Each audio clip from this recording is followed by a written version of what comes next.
Hello and welcome to the Vailrun Tapes. Every story here is true. It happened to a real person, and they wrote it down or said it out loud, so the rest of us would know. Tonight, I'll share a few of them with you. A lot of you come back here every night, and that means a lot to me. These stories stay with people. That's just what they do. Before we start, drop a comment and tell me where you're listening from tonight. I read all of them. And if you like these stories, a quick like and subscribe really help. Now get comfortable, take a slow breath, and let's begin.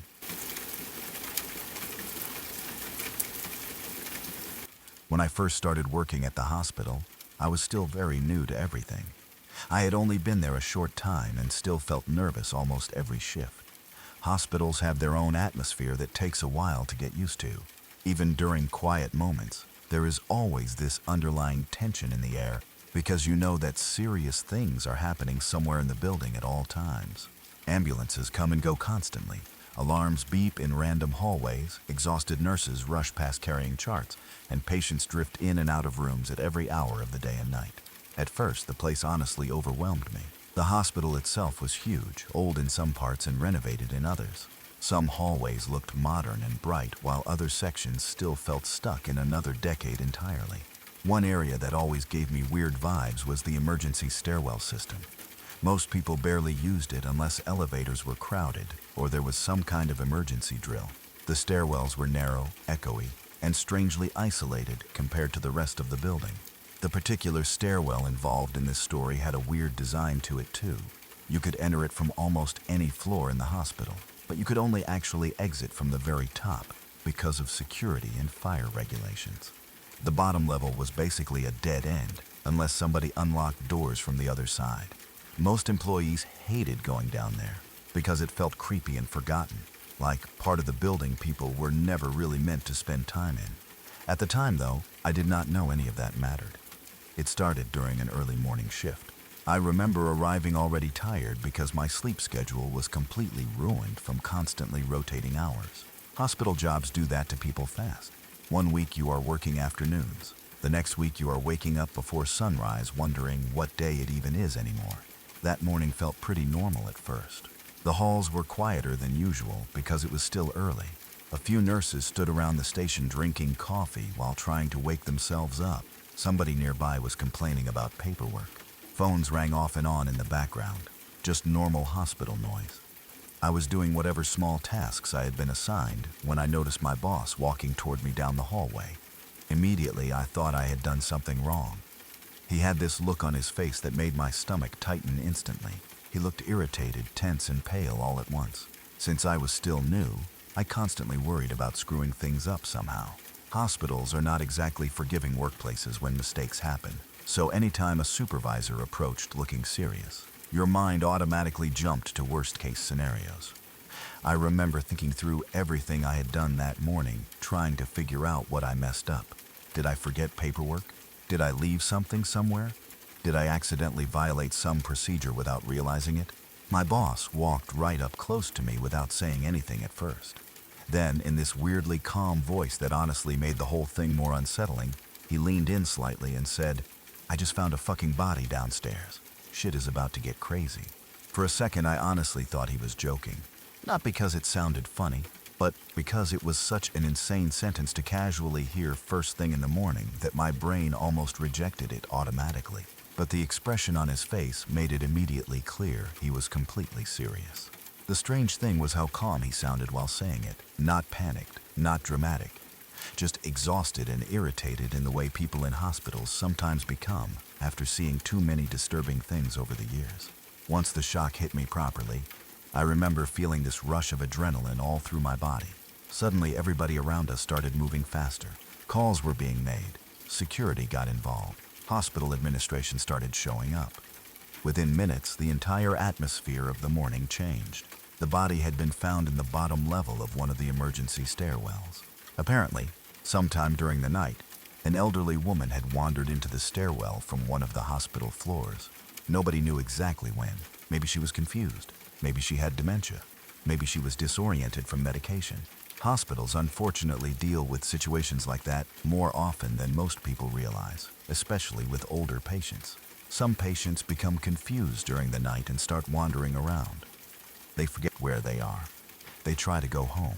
Sometimes they end up in strange parts of the building before anyone notices they are missing. At some point, she made her way all the way down to the very bottom floor of the stairwell. And once you got down there, there was really nowhere to go. The bottom level felt isolated even during normal circumstances. Concrete walls, dim lighting, that stale, cold smell old stairwells always have. No foot traffic, no noise except echoes. The kind of place where time feels strangely frozen. According to what people later pieced together, while she was down there, she apparently needed to use the bathroom. And that was where everything went wrong. She had attempted to relieve herself there in the stairwell when she suffered a massive heart attack.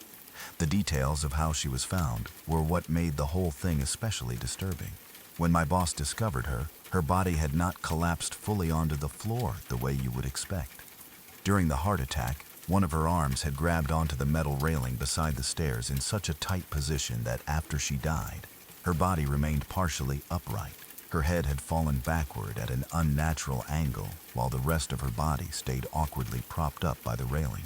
From a distance, it probably looked horrifying, almost mannequin-like, not immediately recognizable as a dead body until you got close enough to really see her.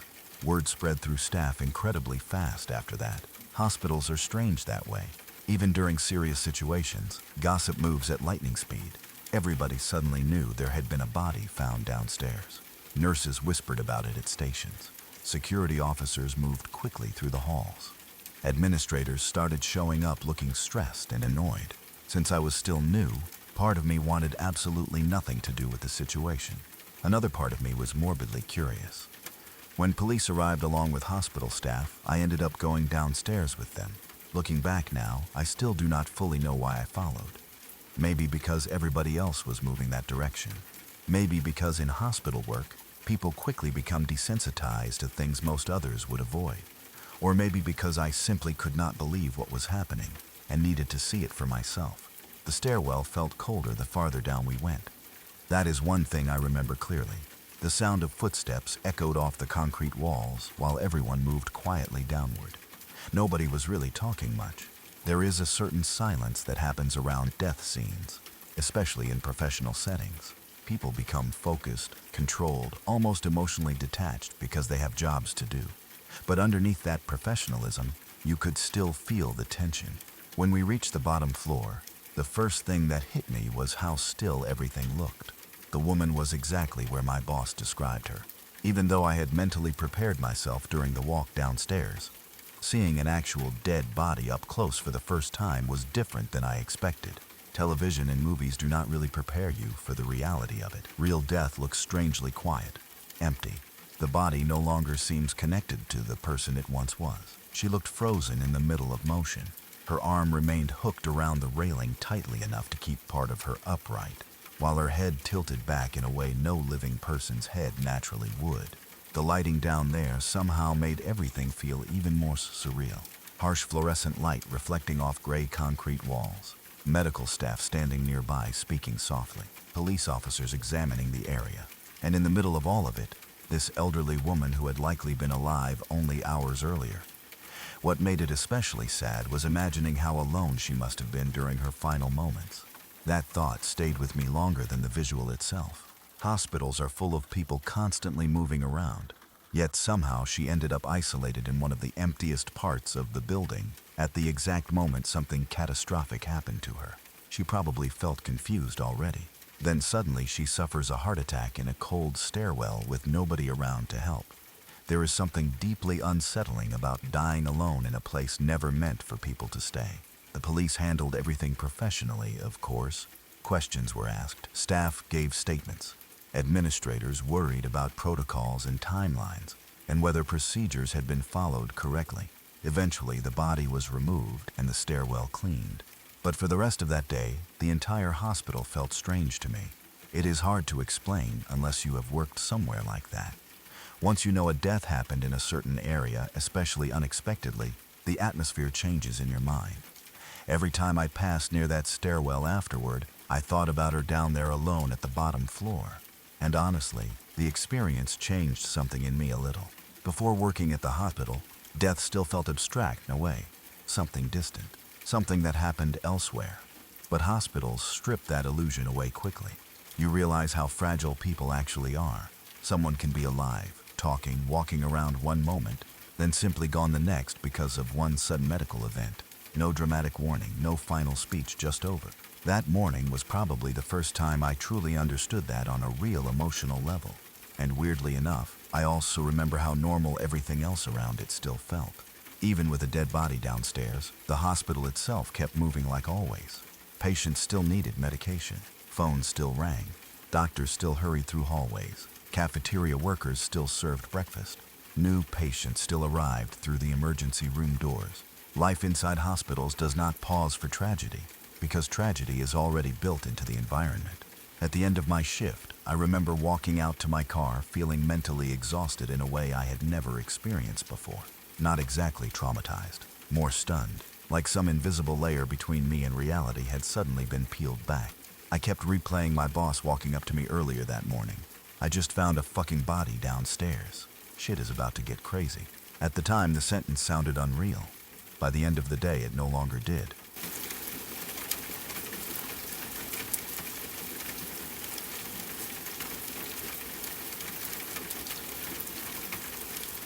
When I was in middle school, my family lived in a small town in upstate New York.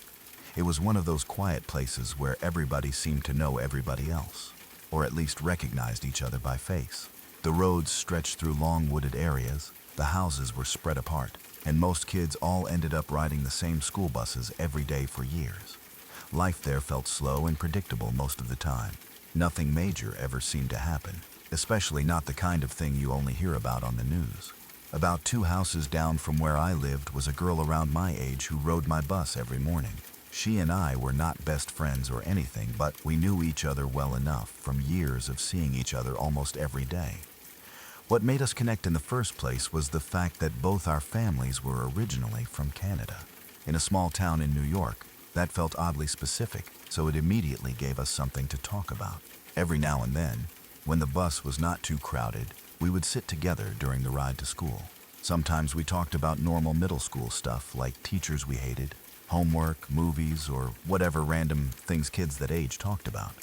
Other times we talked about Canada and the differences between living there and living in New York.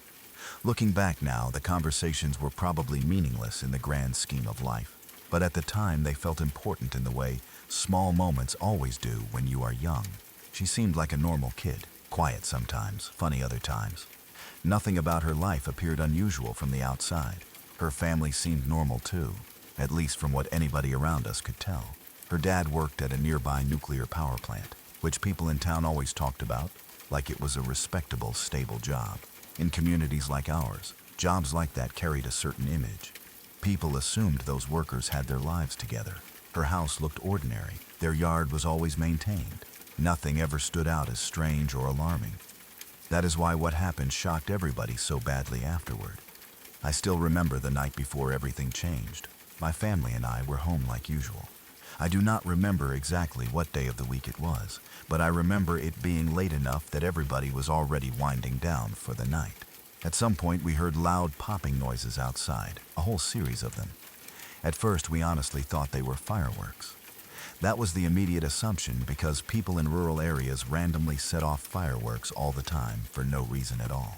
Sometimes teenagers messed around with firecrackers. Sometimes neighbors celebrated things loudly. Sometimes people just drank too much and decided lighting fireworks was a good idea. The noises were loud enough that we noticed them, but not strange enough to make us panic. I remember somebody in my family even making an annoyed comment about it before we all just ignored it and went to bed. None of us thought twice about it. That part stayed with me afterward more than almost anything else. The realization that terrible things can happen so close to you while you sit there completely unaware, brushing it off as something harmless. The next morning started like every other school day. I got ready, went outside, and waited for the bus. Everything felt normal at first. Cold morning air, tired kids standing around half awake, backpacks hanging off shoulders. Then the bus started moving down the road, making its usual stops. As we got closer to her house, something immediately felt wrong. There were police cars everywhere, not just one or two. A huge cluster of them packed around the driveway and along the road. Their lights flashed through the early morning darkness, painting the trees and snow with red and blue reflections. I remember everybody on the bus suddenly getting quieter as we passed by. Even middle school kids can instantly tell when something serious has happened. At first I thought maybe there had been some kind of accident, a fire maybe, but then I noticed something else. She was not outside waiting for the bus. That alone felt strange because she was always there on time, always. For some reason, that detail hit me harder than the police cars themselves. I kept staring out the window as the bus rolled past her house, trying to figure out what was going on. Nobody really knew anything yet. The entire ride to school felt weird after that. Kids whispered to each other, trying to guess what happened. Some people claimed they heard there had been a robbery. Others thought somebody got arrested. Middle school rumors spread fast and changed every 5 minutes. But underneath all the guessing, there was this strange nervous feeling hanging over everybody. Then later that day, the truth started coming out. I honestly cannot remember exactly who told us first. Maybe a teacher overheard students talking and confirmed something had happened. Maybe parents started calling each other. Maybe somebody heard it on local news. In small towns, information spreads quickly once adults start talking. What we learned did not even feel real at first. Her father had come home from work during the night. At some point, after the family went to sleep, he walked into the bedrooms and shot both his wife and daughter while they were in bed. After that, he took his own life. The loud fireworks my family heard the night before were actually gunshots. I remember sitting there at school feeling numb after hearing it. At that age, death itself already felt difficult to understand. But something like this was on an entirely different level. Murder-suicide was not a phrase I had ever really thought about before. It sounded like something from movies or crime documentaries. Not something that could happen 2 houses away from me, and definitely not to somebody I knew. That was the first time in my life I realized how little you can truly know about what goes on inside another person's home. From the outside, everything had looked completely ordinary. If anybody suspected problems inside that family, none of us kids knew about it. Her father had a respected job. They seemed stable, quiet, normal. Yet somehow, hidden behind the walls of that house, something terrible had been building without anyone around them realizing how dangerous it really was. For weeks afterward, the entire town felt different. In small communities, tragedies like that spread into every corner of life. Everybody knew someone connected to the family somehow. Parents whispered about it in grocery stores. Teachers spoke more softly in classrooms. Kids repeated details they barely understood to each other during lunch periods. Every adult suddenly seemed tense and unsettled. The road where we lived stopped feeling normal to me too. Before that, it had always felt safe, boring even. Just another quiet rural road where nothing serious ever happened. But after that night, every time we drove past the house, it felt wrong, empty, heavy somehow. For a long time, the police tape stayed around the property. Then eventually the cars disappeared. The tape came down, and life slowly moved forward the way it always does after tragedy, even when it feels impossible that it should. But the memory never really left. I still think about how casual that evening had seemed while something horrific was unfolding so close by. My family hearing gunshots and mistaking them for fireworks. Me getting on the bus the next morning expecting another ordinary school day. Seeing all those police cars and still having no idea how much everything had changed overnight. What makes it even sadder is remembering her as just a regular kid trying to get through middle school like the rest of us. Sitting on the bus, talking about random things, complaining about schoolwork, laughing sometimes. She had a whole future ahead of her that disappeared in a single night because of someone else's actions. As I got older, the story became even harder to process, because adulthood makes you understand the weight of these things differently. When you are a kid, tragedies feel confusing and distant even when they happen nearby. But as an adult, you start understanding the layers behind them. The fear that family must have felt. The shock experienced by first responders arriving at the house. The devastation for relatives left behind. The permanent scars left on everyone who knew them. And then there is the haunting reality that there were probably warning signs somewhere that nobody fully recognized until it was too late. That thought bothers me the most now, because afterward, people always search desperately for explanations. They replay old conversations in their minds. They look for moments they missed. They wonder if there was anything that could have prevented it. But the terrifying truth is that sometimes people hide their struggles so deeply that, Even neighbors, co-workers, friends, and family never truly see what is happening until disaster finally breaks through the surface. Even now, years later, I can still picture that bus ride perfectly. The cold morning, the silence inside the bus, the flashing police lights reflecting through the windows, and the empty spot where she should have been standing, waiting to get on like every other morning before that one. It is strange how certain moments freeze permanently in your memory, while thousands of ordinary days disappear completely. I barely remember most of middle school now. I could not tell you what classes I had that year or what grades I got, but I remember that morning with painful clarity. I remember the confusion turning into dread.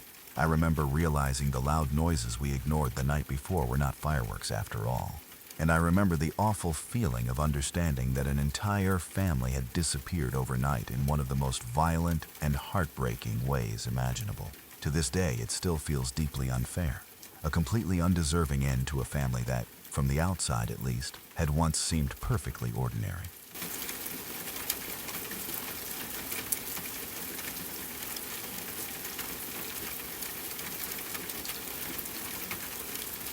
When my family moved into my grandmother's house, everybody treated it like a fresh start. The house had been in our family for years, so there was already a lot of history tied to it. It was an older place, the kind of house that always made noise no matter what time of day it was. Floors creaked when nobody was walking on them, pipes knocked inside the walls, and the wood seemed to shift constantly whenever the weather changed.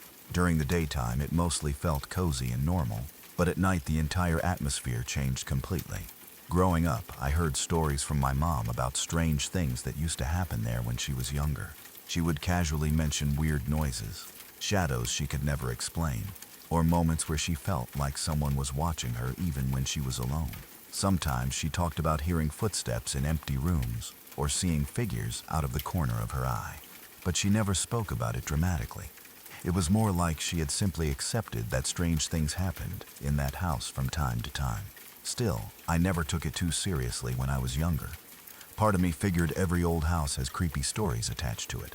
Families exaggerate things over the years. Memories get distorted, and since my grandmother herself never really talked about paranormal experiences, I convinced myself whatever weirdness my mom experienced had probably stopped long ago. I was wrong. Looking back now, I think the house always had an uncomfortable feeling to it, even before anything major happened to me personally. There were moments where certain hallways felt colder than the rest of the house for no reason. Sometimes the living room felt strangely heavy late at night, almost like the air itself changed after a certain hour. But it was subtle enough that I could always explain it away in my head. Then the pandemic happened. Like a lot of people during that time, my sleeping schedule became completely messed up. I started staying awake later than usual, watching TV at night, scrolling on my phone for hours, and sleeping in random parts of the house instead of my bedroom. For some reason, I became obsessed with sleeping in the living room. It honestly just felt fun at first, almost like having a giant sleepover by yourself every night. I would make a little setup on the couch with blankets and pillows, leave the TV running low in the background, and fall asleep there instead of upstairs. But the living room was where most of the strange things started happening. The first experience that genuinely scared me involved my dog. One night I was lying on the couch half awake while my dog sat nearby. Everything seemed completely normal at first. The TV was on quietly, the house was dark except for the glow from the screen, and outside everything was silent. Then I noticed my dog suddenly go completely stiff. Not alert in the normal way dogs sometimes react to sounds. I mean completely frozen. He was sitting upright on the couch staring intensely at something moving across the room. At first I assumed maybe he heard an animal outside, or thought somebody was walking near the house. But then I noticed the way his eyes were moving. They were tracking something, slowly, back and forth across the room like he was watching a person walking around. The creepiest part was where his eyes eventually stopped, right above my head. I turned immediately expecting to see literally anything behind me, but there was nothing there, just darkness and the faint reflection of light from the television. My dog looked terrified. I had never seen him react like that before in my life. His body stayed tense, ears back, eyes locked on something I could not see. It was not barking or aggressive behavior either. It looked more like fear, real fear. Eventually, he refused to even look in that direction anymore. and climbed down from the couch like he wanted to get away from whatever he thought was there. I tried convincing myself it was nothing. Animals react to random things all the time, right? But about an hour later, something happened that shook me badly enough that I still think about it now. I had fallen asleep on the couch when suddenly I woke up feeling pressure on my body. At first I thought maybe I was dreaming, but the feeling became stronger almost immediately. It felt something heavy was pressing down onto me while at the same time pulling me downward into the couch itself. I could not move properly for a few seconds. Panic hit me instantly. The pressure felt unbelievably real. I remember trying to sit up and struggling against whatever sensation was pinning me there. My chest felt tight, and I had this overwhelming feeling that something was directly above me, even though I could not fully see anything. Then suddenly it stopped, just completely stopped. I sat there breathing hard in the dark, trying to calm myself down while my dog refused to come anywhere near the couch. That was the first night I genuinely started believing something might actually be wrong in the house. After that, the experiences became harder to ignore. Sometimes I would catch glimpses of people standing in the hallway late at night. Not clear enough to make out details, but clear enough that I would instantly think someone was there before realizing the hallway should have been empty. The worst part was how normal the figures looked at first glance. They never appeared dramatic or ghost-like the way movies portray things. It was more like seeing an actual person standing silently in the darkness for a split second before they disappeared. Once I walked past the hallway entrance and clearly saw what looked like someone staring directly at me from farther down the hall. The second I fully looked up, the figure was gone. Another time I woke up suddenly in the middle of the night with this horrible feeling that somebody was watching me. I slowly looked upward and saw what looked like a young girl crouched on the back of the sofa directly above my head. Even remembering it now makes my stomach tighten. She was not moving, just crouched there staring downward. I blinked hard and sat upright instantly, and she was gone. For the rest of that night, I kept every light in the living room on because I physically could not force myself back to sleep. What made these experiences even worse was the fact that they did not only happen to me. My mom experienced things too. That made it much harder to convince myself it was all stress, exhaustion, or my imagination running wild during lockdowns. The strangest experience we ever shared happened around 2 in the morning one night. My mom and I were sitting in the living room together watching TV. Nothing creepy was even happening beforehand. We were just relaxing, half paying attention to whatever random show was on while the rest of the house stayed quiet. Then out of nowhere we heard a voice, a teenage boy's voice, loud, screaming, "Help me!" The sound did not seem to come from outside or inside specifically. That was what made it so disturbing. It sounded like the voice was somehow coming from all around the room at once, not echoing exactly, but surrounding us. Immediately after the screaming started, loud banging hit one of the doors. Both my mom and I froze. At first, I honestly thought maybe somebody outside was hurt and needed help. The screaming sounded real enough that adrenaline kicked in immediately. But at the same time, something about it felt wrong. The sound did not seem to have a clear direction. The banging continued while the voice kept yelling for help over and over. This went on for several minutes. I remember my heart pounding while my mom started checking doors and windows. We searched outside expecting to find someone injured, a prank, literally anything that could explain it. There was nobody there, no person outside, no movement, no footprints, nothing. The entire neighborhood was silent. Eventually, the noises stopped completely, and everything went still again. We were both freaked out but trying hard not to panic. My mom eventually went toward the bathroom, while I stayed farther in the back part of the house. Then it started again. The same screaming, the same banging, except this time something even stranger happened. From where I stood, it sounded like the voice was coming from the back of the house near me. But when my mom came rushing out from the bathroom, she looked terrified and said it sounded like it had been right beside her instead. That was probably the moment that disturbed me more than anything else we experienced there, because whatever we heard did not behave like a normal sound. It felt almost impossible to locate, like it existed everywhere at once. After that night, both of us became nervous, staying awake too late in the living room. Every strange noise instantly put us on edge. Every shadow made us uncomfortable.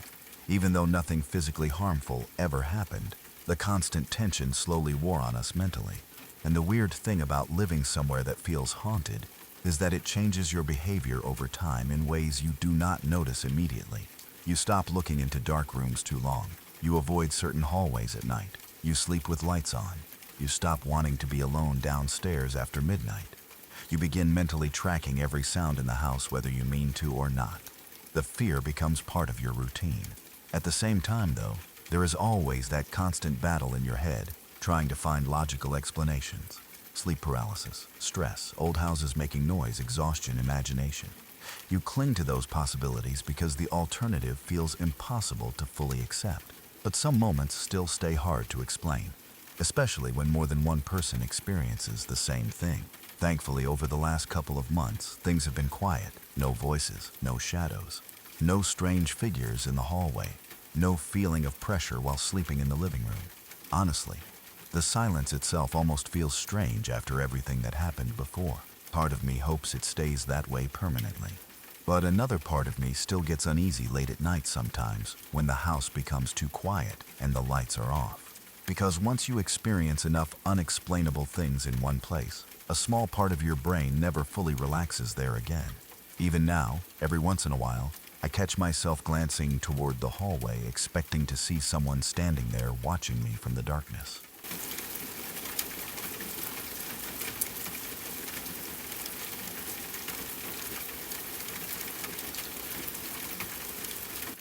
One of the most disturbing real-life stories I ever heard came from a case connected to the courthouse where my aunt worked years ago.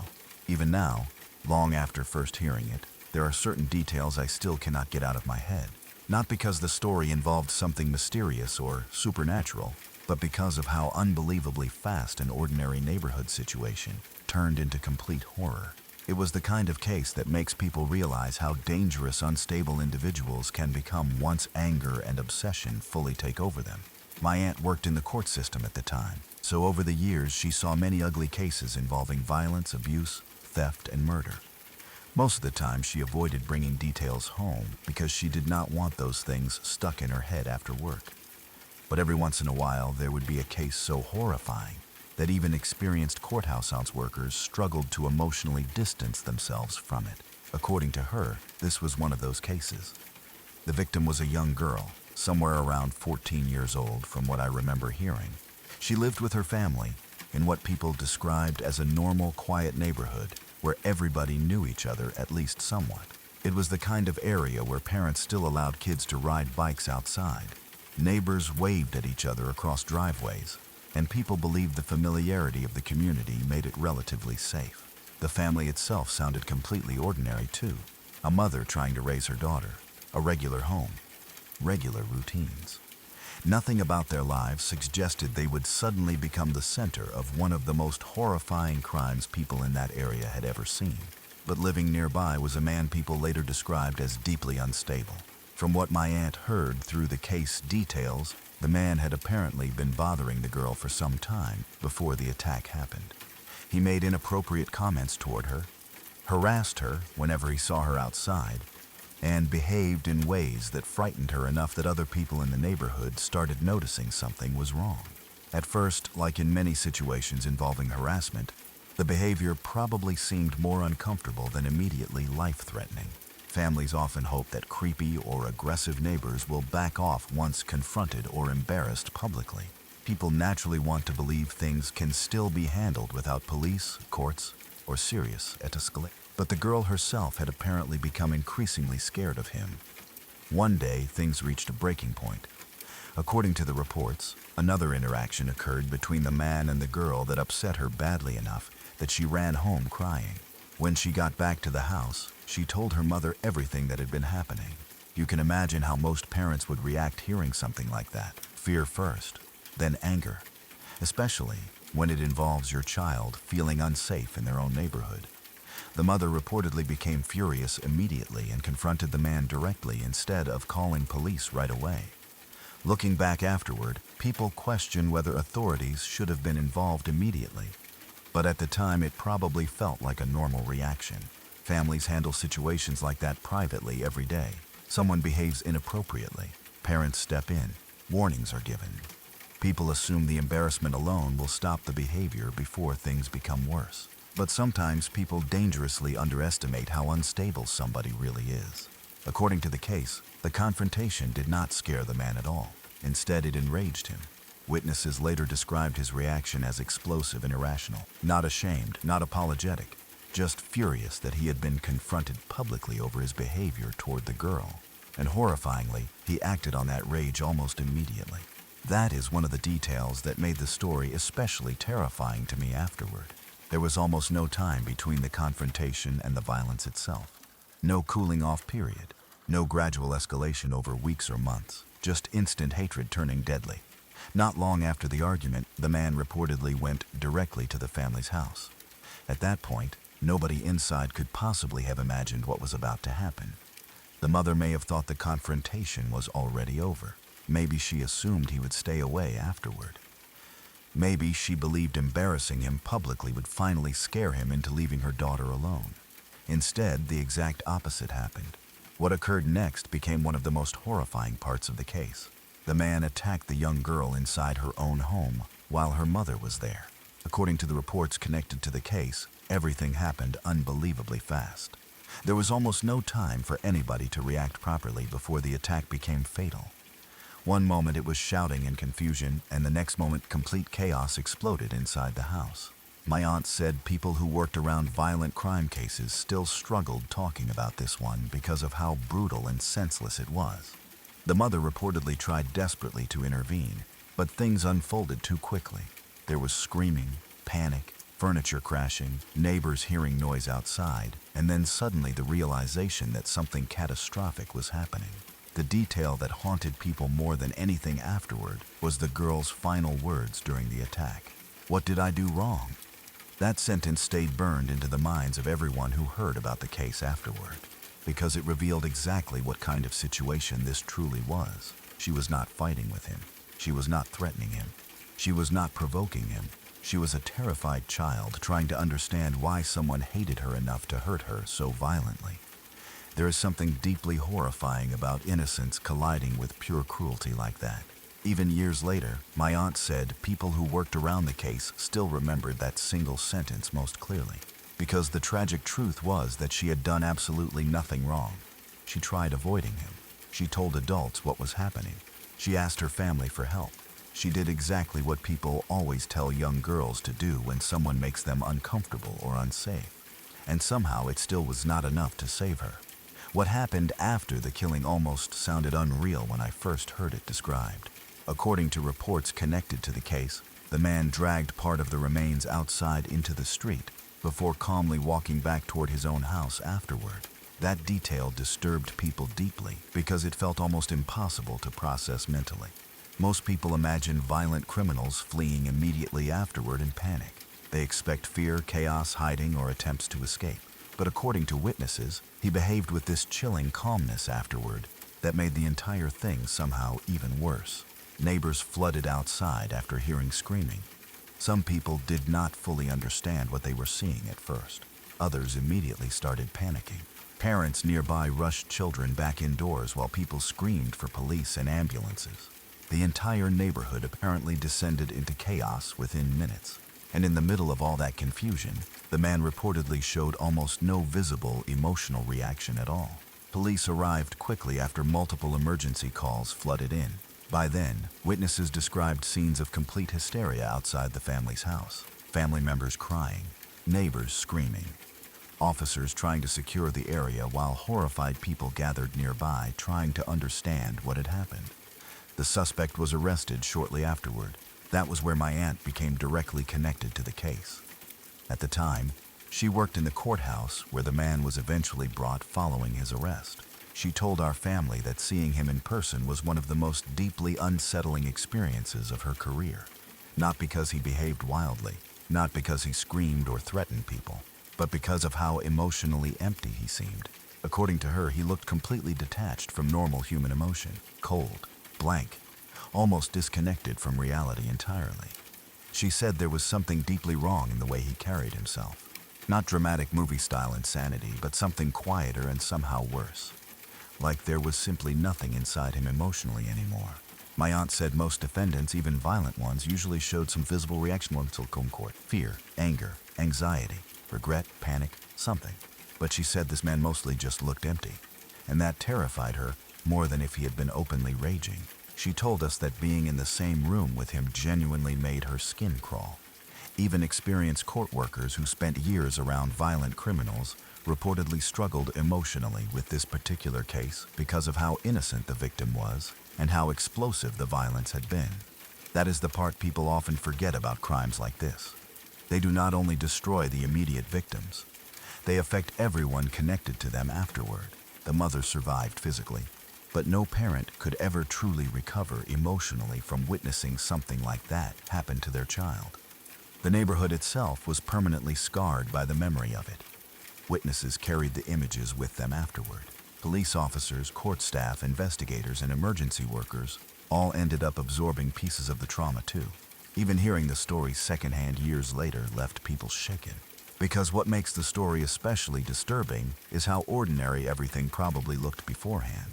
A regular street, a normal family home, neighbors nearby living their everyday lives. A mother trying to protect her daughter from harassment. It sounds like something that should have ended with warnings, arguments, maybe police involvement at worst. Not murder. Certainly not something so violent and sudden that it traumatized an entire community. And that is what makes genuinely unstable people so frightening. Often others around them only fully understand how dangerous they are after irreversible damage has already been done. Afterward, people always ask the same painful questions. Could police involvement earlier have prevented it? Were there warning signs people ignored? Did neighbors notice behavior that should have been taken more seriously? Could someone have intervened before his anger escalated into violence? But those questions rarely bring comfort, because hindsight always makes warning signs seem clearer than they did at the time. The reality is that most people naturally want to believe situations can still calm down peacefully. They do not immediately jump to imagining worst-case scenarios involving murder, especially not in ordinary neighborhoods involving familiar faces. That false sense of normalcy is often what makes cases like this so shocking afterward, because evil rarely announces itself clearly in advance. Sometimes it hides inside ordinary people living ordinary lives until one terrible moment finally exposes it. But out of every horrifying detail in this story, the thing that stayed with me the longest was still the girl's final question. What did I do wrong? Not because the answer was complicated, but because it was tragically simple. She did nothing wrong at all.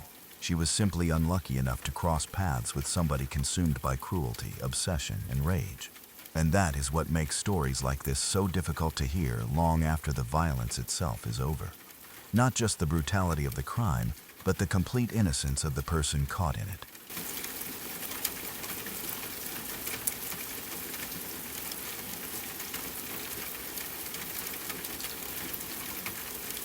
When I was in high school, my mom told me a story that honestly stayed with me for years because of how disturbing and strange it was.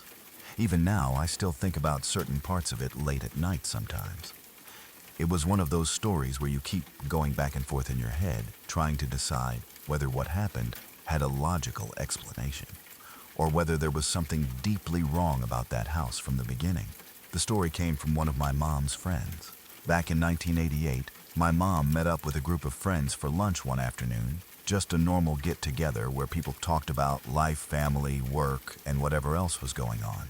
At some point during lunch, one of the women became unusually quiet before finally opening up about something she had apparently been dreading for months. Her husband was about to be released from prison that year. According to my mom, the entire table went silent when she said it because nobody really knew how to react. The woman looked exhausted even talking about it. Not angry exactly, more terrified than anything else. Like somebody who had spent years trying to rebuild her life while knowing the past was eventually coming back for her. She admitted she had no idea what she was supposed to do once he got out. The strange part was that she had never officially divorced him while he was in prison. Some people asked why, and apparently the answer was complicated. Part of her had been scared. Part of her had wanted to move on quietly without reopening old trauma. And another part of her, according to my mom, still struggled to fully understand what had even happened all those years earlier. That was when she finally told them the full story. About 10 years earlier, sometime in the late 1970s, her family had moved into what they thought was their dream home. It was located in a nice quiet suburb, one of those peaceful-looking neighborhoods people associate with safety and family life. The streets were clean, kids rode bikes outside, and nearly every house had trimmed lawns and flower beds. Their house itself sat on a cul-de-sac, which at the time felt perfect because there was almost no traffic and the children could safely play outside. At first, everything seemed ideal. The house was beautiful, spacious, and exactly the kind of place they'd always hoped to raise their daughters in. The family moved in excited for a fresh start and expected their new life there to be calm and happy. But according to the woman, things started feeling wrong almost immediately. Not dramatic at first, just strange. Small things that individually sounded easy to dismiss, but together slowly created this growing sense that something about the house felt off. Her two daughters shared a bedroom upstairs, and shortly after moving in, they began waking up in the middle of the night, screaming from night terrors.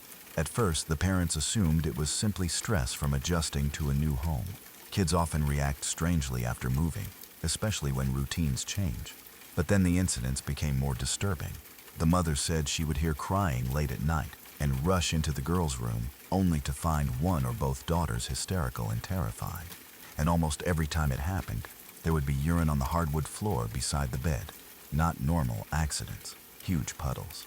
According to her, the amount made no sense at all. She insisted there was no possible way a small child could have produced that much urine naturally. At first, they worried one of the girls might secretly be pouring something on the floor because of embarrassment. But both children denied it repeatedly and seemed genuinely frightened themselves. The mother tried explaining it rationally. Maybe stress, maybe sleepwalking. Maybe the children were more disturbed by the move than they realized. But deep down, she admitted the situation unsettled her badly. And that was only the beginning. Around the same time, her husband also began changing. Before moving into the house, she described him as loving, attentive, and emotionally present. He worked hard, spent time with the family, and seemed perfectly normal. But within months of moving in, his behavior became increasingly strange. He started isolating himself constantly. He spent more and more time locked away in his office alone, sometimes sitting in there for hours without explanation. When his wife asked what was wrong, he either brushed her off or became irritated. He stopped sleeping properly, grew distant from the children, and barely interacted with the family anymore. At first, she thought maybe he was stressed from work or adjusting poorly to the move. But then his personality seemed to change further. He became emotionally absent, cold, almost disconnected from reality at times. The tension between them grew worse until eventually they stopped sharing the same bedroom altogether. The wife later admitted she had started feeling genuinely uneasy around him, but could not fully explain why. It was not just marital problems anymore. She said it felt like the man himself was slowly becoming somebody she no longer recognized. Then came the night that destroyed their family forever. According to her, it happened only a few months after they had moved into the house. That evening had felt relatively normal. The daughters had gone to bed upstairs, and because of the tension between her and her husband, she had fallen asleep downstairs on the couch instead of in their bedroom. Sometime during the middle of the night, she suddenly woke up. At first, she was disoriented and unsure why. Then she realized somebody was standing in the corner of the room. It was her husband. But something about him immediately felt wrong. He was facing toward the dark corner, speaking softly to something she could not see. At first, she thought maybe he was talking in his sleep or having some kind of breakdown. She stayed still on the couch, trying to understand what she was hearing. Then she heard him say something that froze her completely. "I know I have to kill her." She said the way he spoke terrified her because it sounded like he was responding to someone, like he was having a conversation with another presence in the room. Before she could even fully process what was happening, he suddenly turned away from the corner and looked directly at her. Then he charged. Everything after that happened unbelievably fast. He grabbed a kitchen knife and began stabbing her repeatedly while she screamed for help. According to the story, he attacked with such violence and frenzy that she later lost count of the exact number of wounds. Doctors reportedly estimated she had been stabbed over 40 times. The attack was so brutal that she was certain she was going to die. She said the pain itself almost became unreal after the first several stabs. At some point, survival instinct completely took over, and she focused only on staying conscious long enough to get help. Her screaming woke up the daughters upstairs. The children came running down only to find their father attacking their mother in the living room. Imagine being a child and seeing that scene in the middle of the night. Blood everywhere, your mother screaming, your father completely unrecognizable. The mother somehow managed to scream at them to run to the neighbors for help. Thankfully, the family living nearby happened to still be awake. The neighbor was a preacher. According to the woman, the preacher rushed into the house carrying a Bible while the attack was still happening. He reportedly shouted something along the lines of, "Drop the knife in God's name." And then something incredibly strange happened. The husband suddenly collapsed unconscious on the spot, just completely passed out cold. Whether it was exhaustion, adrenaline, mental breakdown, or coincidence, nobody really knew. But according to her, the attack stopped instantly after the preacher confronted him. By then, the wife was barely alive. Emergency services arrived quickly and rushed her to the hospital. Doctors apparently did not think she would survive at first because of how many stab wounds she had suffered. She spent nearly 2 months recovering in the hospital afterward and underwent multiple surgeries. Meanwhile, the husband was arrested and eventually sentenced to 10 years in prison. According to the woman, the hardest part afterward was trying to mentally process how quickly her entire life had collapsed. One moment, she thought she was living in her dream home in a safe suburban neighborhood. A few months later, she was nearly murdered by her own husband in front of their children. And what disturbed her most was that she still could not fully explain why he changed so drastically after moving into that house. Some people blamed untreated mental illness. Others thought the stress of moving triggered something already unstable inside him. But the woman herself became convinced there was something deeply wrong with the house, especially after what happened later. Once she had recovered enough physically, she returned to the home one final time to collect her belongings before putting the property up for sale. She wanted nothing to do with the place anymore. Just stepping inside reportedly made her physically sick with anxiety and panic. While she was there packing things up, one of the neighbors approached her outside, and according to the woman, the neighbor looked deeply uncomfortable before speaking. Eventually, the neighbor apologized to her profusely. At first, she did not understand why. Then the neighbor admitted something that chilled her completely. The previous owners had also complained about strange things happening inside the house. According to the neighbor, they too experienced bizarre behavior, emotional problems, and unsettling incidents after moving in. Whatever happened frightened them badly enough that they left within about a year. The neighbor admitted people on the street had discussed the strange reputation of the house quietly among themselves, but never directly warned the new family when they moved in, partly because they did not want to sound crazy, partly because nobody really knew what to believe, and partly because most people naturally search for rational explanations before jumping to supernatural conclusions. But after hearing that, the woman became convinced the house itself somehow played a role in what happened to her husband. Whether that was true or not, nobody can really say. Maybe the man was already mentally unstable long before they moved there. Maybe the stress of life simply pushed him into psychosis at the worst possible time. Or maybe living in an environment filled with fear, tension, and strange experiences slowly affected everyone inside the house psychologically until things finally exploded into violence. But regardless of the explanation, the story deeply unsettled me when my mom first told it. Because the scariest part was not even the possible haunting. It was how ordinary everything looked beforehand. A beautiful suburban home, a loving family, children sharing a bedroom, parents planning a future together. Then suddenly, within months, the entire family was destroyed by violence nobody could have imagined when they first moved in. And what stayed with me most afterward was imagining that moment on the couch. Waking up in the middle of the night, seeing someone you love standing silently in the dark, talking to something invisible. Then hearing the words, "I know I have to kill her," and realizing too late that the person standing there no longer felt like your husband at all.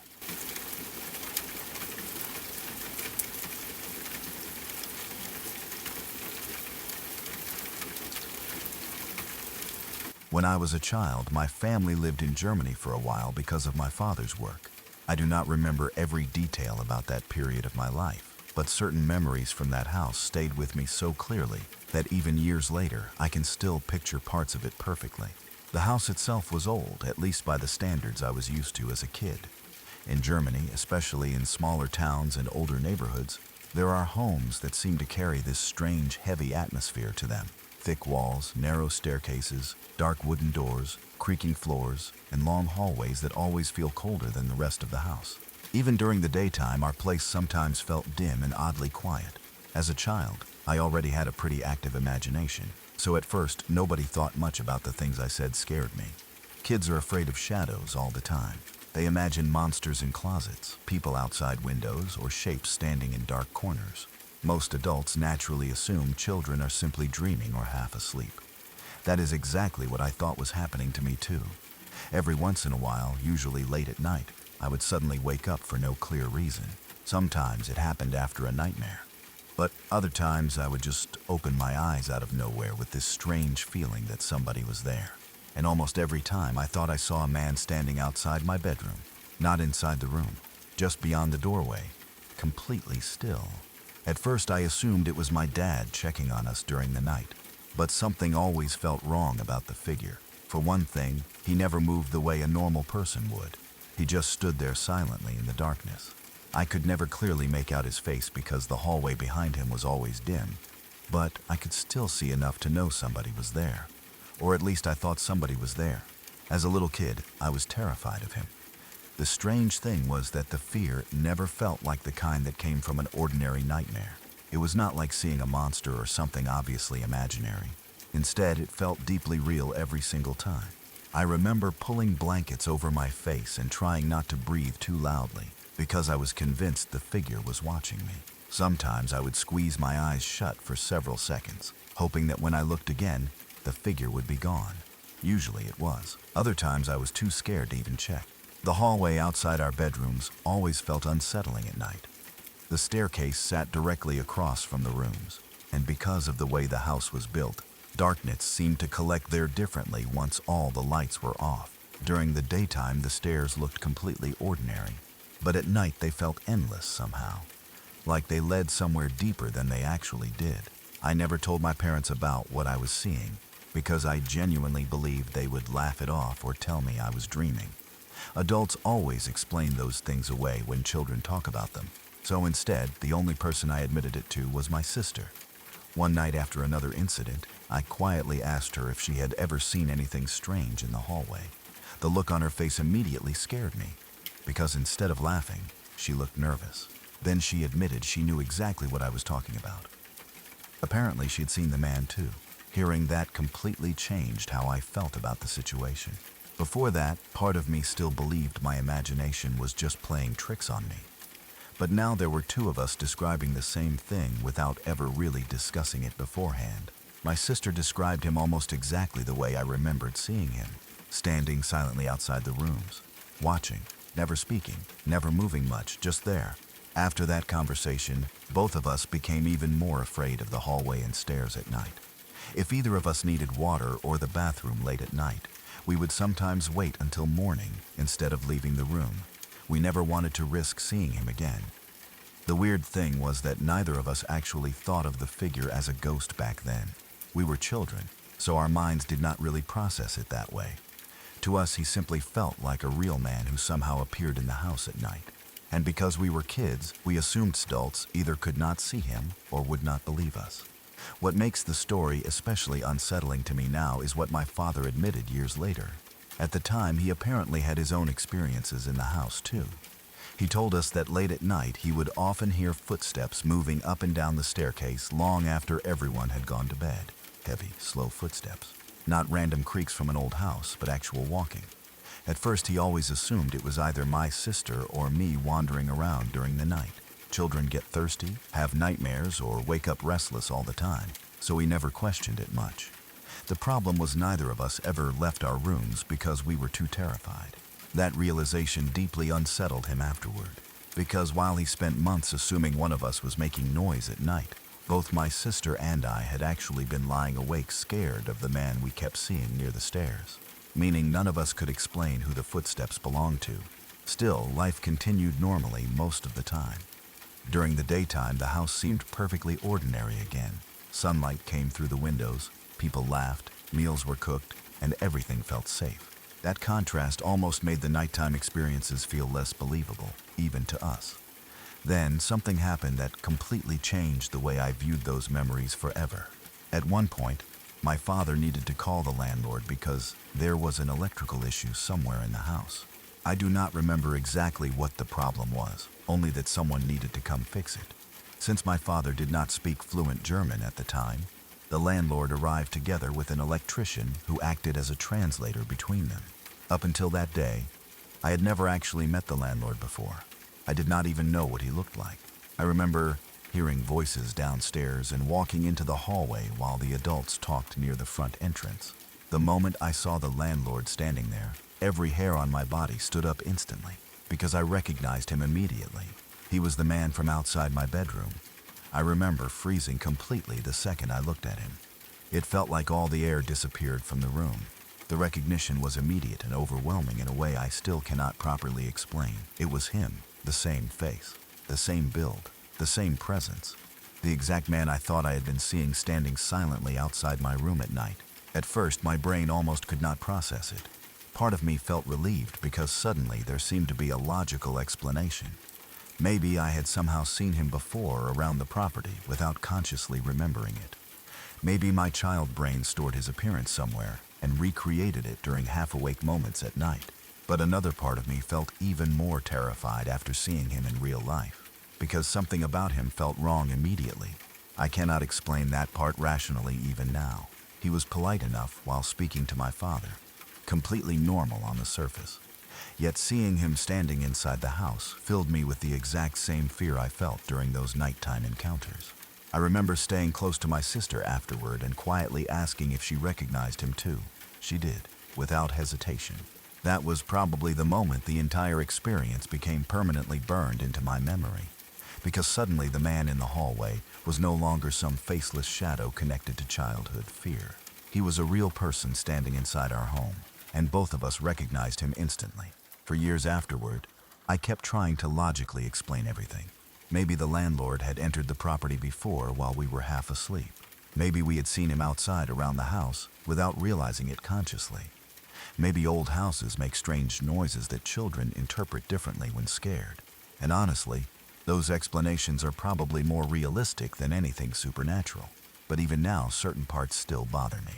The footsteps my father heard. The fact that my sister and I both described the same figure independently. The overwhelming fear we felt before ever actually meeting the landlord. And most unsettling of all, the instant recognition the moment I finally saw him face to face.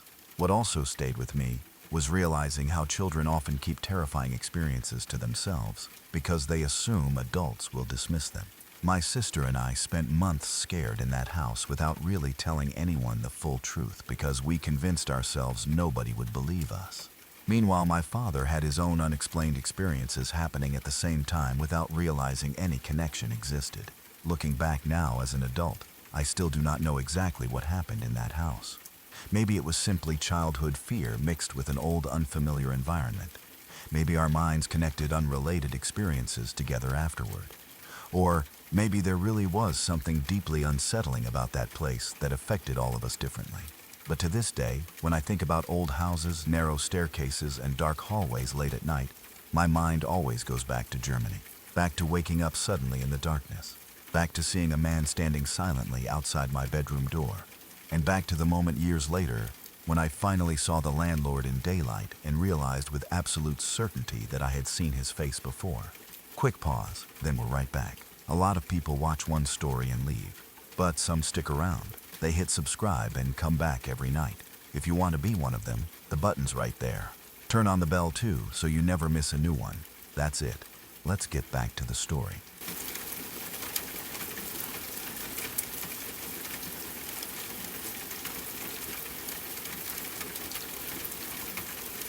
When I was around 12 years old, I was completely obsessed with ghosts, haunted houses, paranormal TV shows, and anything creepy. Back then, I thought I was fearless. Every time one of those ghost hunting shows came on television, I acted like I would totally survive any haunted place without a problem. I loved scary stories so much that I actually convinced myself I wanted to experience something paranormal for real. My dad was kind of the same way. He was really into ghost stories too, so we bonded over that stuff a lot when I was younger. We would stay up late watching paranormal documentaries, haunted house specials, and those cheesy ghost hunting programs where people carried cameras through dark abandoned buildings, pretending not to be terrified while every tiny noise made them jump. So when I heard about the Lizzie Borden house in Fall River, Massachusetts, I became absolutely obsessed with the idea of staying there. For anybody who does not know, the house is infamous because of the brutal axe murders that happened there in the 1890s, involving the Lizzie Borden case. The entire story already terrified people for generations, because Lizzie was accused of murdering her father and stepmother inside the home. Whether she actually did it or not still gets debated even now, but the house itself developed this creepy, legendary reputation over the years. And to 12-year-old me, that sounded awesome. I begged my dad nonstop to take me there. Not only did I want to visit it, I wanted to actually spend the night inside the house. Looking back now, I cannot believe how confident I acted about it. I genuinely thought I was some fearless little paranormal investigator who would walk into the most haunted house imaginable and scare the ghosts instead of the other way around. I even remember saying ridiculous things like, "Get the room where her mom was murdered. I'll sleep right on the floor where they found the body." That was how cocky I was beforehand. My dad eventually agreed, probably because he thought it would be a fun father and son trip, and because he also loved creepy history. So we made the trip out to Fall River and checked into the house. The second we arrived, though, the atmosphere already felt different than I expected. During the daytime, it mostly looked like a normal old New England house, but it had this strange heaviness to it the second you walked inside. Old houses always carry a certain smell and feeling to them, especially ones tied to violent history. The floors creaked constantly. The lighting felt dim even during the afternoon, and the rooms had that antique stillness that makes you hyper-aware of every sound. Still, I kept pretending I was not nervous. I walked around acting excited and fearless while secretly becoming more unsettled the longer we stayed there. Every room carried reminders of what happened in the house. The owners leaned heavily into the history too, so everywhere you looked there were references to the murders. And of course, being 12 years old, I tried acting even tougher because I did not want my dad thinking I was scared after begging for the trip in the first place. That night, there were only a few people staying in the house. It was me, my dad, 2 other women staying in another room, and the owner of the house himself. Honestly, at first it almost felt fun in a weird sleepover kind of way. Everybody talked about ghost stories and strange experiences people supposedly had there over the years. Then things got weird. At some point later that evening, the owner brought out a Ouija board. Now looking back as an adult, I realized there are a million possible explanations for what happened afterward. Maybe people were messing with us. Maybe coincidences lined up in horrifying ways. Maybe somebody somehow knew more information than we realized. But at 12 years old, it scared the absolute hell out of me. The owner claimed the board supposedly belonged to the Bordens themselves, which already made the entire thing feel more intense. Whether that was true or not, I have no idea. But hearing that in a house connected to one of America's most famous murder cases immediately made the atmosphere feel heavier. Of course, I was all in immediately. At first, I acted like I was ready to challenge every ghost in the building. Meanwhile, my dad sat back on the couch watching because, unlike me, he was at least smart enough to feel cautious about messing around with that kind of thing. The rest of us sat around the board, asking stupid ghost questions the way people always do. Is anyone here? What's your name? Did you die in this house? At first, nothing too crazy happened. The pointer moved slowly around, spelling out vague answers. Everybody got a little creeped out, but it still mostly felt like harmless, spooky fun. Then suddenly the board started repeatedly spelling my dad's name, over and over. That was the first moment the mood in the room completely changed. Because nobody there knew my dad's name except me, and maybe the owner technically, because he booked the room beforehand, but the other women definitely did not know it. We had barely spoken before sitting down with the board. The repeated spelling of his name eventually got unsettling enough that even my dad stopped casually watching from the couch. Finally, he got up and joined us. The second his hands touched the board, things escalated immediately. The board suddenly spelled Jeannie, called Jeannie. I remember my dad looking visibly uncomfortable for the first time all night. He asked carefully, "My ex-wife Jeannie." The board answered yes, then it spelled out something else. Bryson, drown, death. The entire room went dead silent. Even now, I still remember the exact feeling in my stomach at that moment. Up until then, I had been scared in a fun way. Haunted house scared, adrenaline scared. But this suddenly felt different, because unlike the cheesy ghost shows on TV, this involved real names connected to real people. The thing that made it especially terrifying was the fact that I barely even knew Jeannie myself. She was my dad's wife before my mom. I had met her a few times growing up, but she was not part of our daily lives at all. My dad barely talked to her anymore either. Neither of us knew anything about what was currently happening in her life. That was what made the Bryson part so horrifying. Neither of us recognized the name at all. At this point, everybody in the room looked freaked out. Even the owners seemed uncomfortable now. The playful ghost-hunting atmosphere completely disappeared. My dad finally decided to call her. I remember sitting there terrified while the phone rang, desperately hoping nobody answered, because I suddenly did not want to know anymore. But she picked up.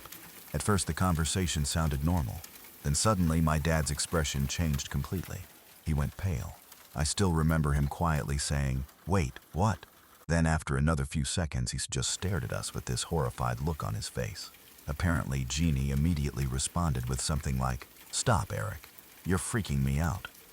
Then she explained that Bryson was her 2-year-old foster son, who had been living with them for almost a year. And the next day, they were literally planning a pool party celebration. The second he repeated that to the room, I swear every ounce of bravery I thought I had disappeared instantly. I did not care about looking tough anymore. I did not care about ghosts being fake anymore. I wanted out of that house immediately. My brain could not process the coincidence. Maybe it was exactly that, a coincidence. But at 12 years old, sitting inside the Lizzie Borden house after a Ouija board named a child connected to my dad's ex-wife, and then mentioned drowning before a pool party, that was enough to completely destroy me mentally for the rest of the night. I remember suddenly becoming terrified of every room in the house, every hallway, every shadow, every creaking floorboard. The room I previously bragged about sleeping in suddenly became the last place on earth I wanted to be. Earlier that day, I was talking about sleeping where a murder victim's body was found. Now I was too scared to even walk to the bathroom alone. At one point, I literally made my dad stand in the bathroom doorway while I peed, because I was convinced something in the house was watching me. That was how fast my confidence disappeared. And honestly, the house itself did not help. Old buildings become unbelievably creepy once your mind is already scared. Every sound suddenly feels intentional. Pipes groan, wood creaks, air shifts through vents, and your brain starts turning every tiny noise into proof something supernatural is nearby. Earlier that evening, before the Ouija board situation, we had actually tried doing EVP recordings in the attic like those ghost hunters on TV. For anyone who does not know, EVP stands for electronic voice phenomena. Basically, people record audio in supposedly haunted places, hoping to capture ghost voices that were not heard in real time. At first, it felt silly and fun. We asked dumb questions into the darkness and recorded silence while laughing nervously. But later, when we replayed parts of the recording, there were strange sounds and faint voices we did not remember hearing live. Even before the Ouija board, that already had me unsettled. But afterward, everything became 10 times scarier. Suddenly, every unexplained noise felt connected. Every strange sound replayed in my head differently. And once fear fully takes over your imagination inside a place like that, your own brain becomes your worst enemy. I barely slept at all that night. Every time the house shifted or creaked, I jolted awake, convinced someone was standing nearby. I kept staring toward the doorway, expecting to see movement. The darkness inside old houses feels different when you are scared, thicker somehow. And the entire time I kept thinking about that phone call, about the name Bryson, about the word drown, about how impossible the coincidence felt. Thankfully, nothing happened to the child. As far as I know, the pool party happened normally and everyone was fine. Which honestly makes the story even stranger because there was never any actual tragedy attached to the warning at all. Maybe somebody subconsciously moved the board. Maybe the owner knew more than we realized. Maybe it was one massive coincidence that just happened to perfectly scare a 12-year-old kid already sitting inside one of America's most infamous murder houses. That is probably the logical explanation. But even now, years later, I still cannot fully shake how terrifying that night felt in the moment. And the funniest part is how completely wrong I was about myself beforehand. Before the trip, I thought I was some fearless ghost hunter ready to sleep on murder floors and challenge spirits. By the end of the night, I was too scared to pee without my dad standing guard in the bathroom corner.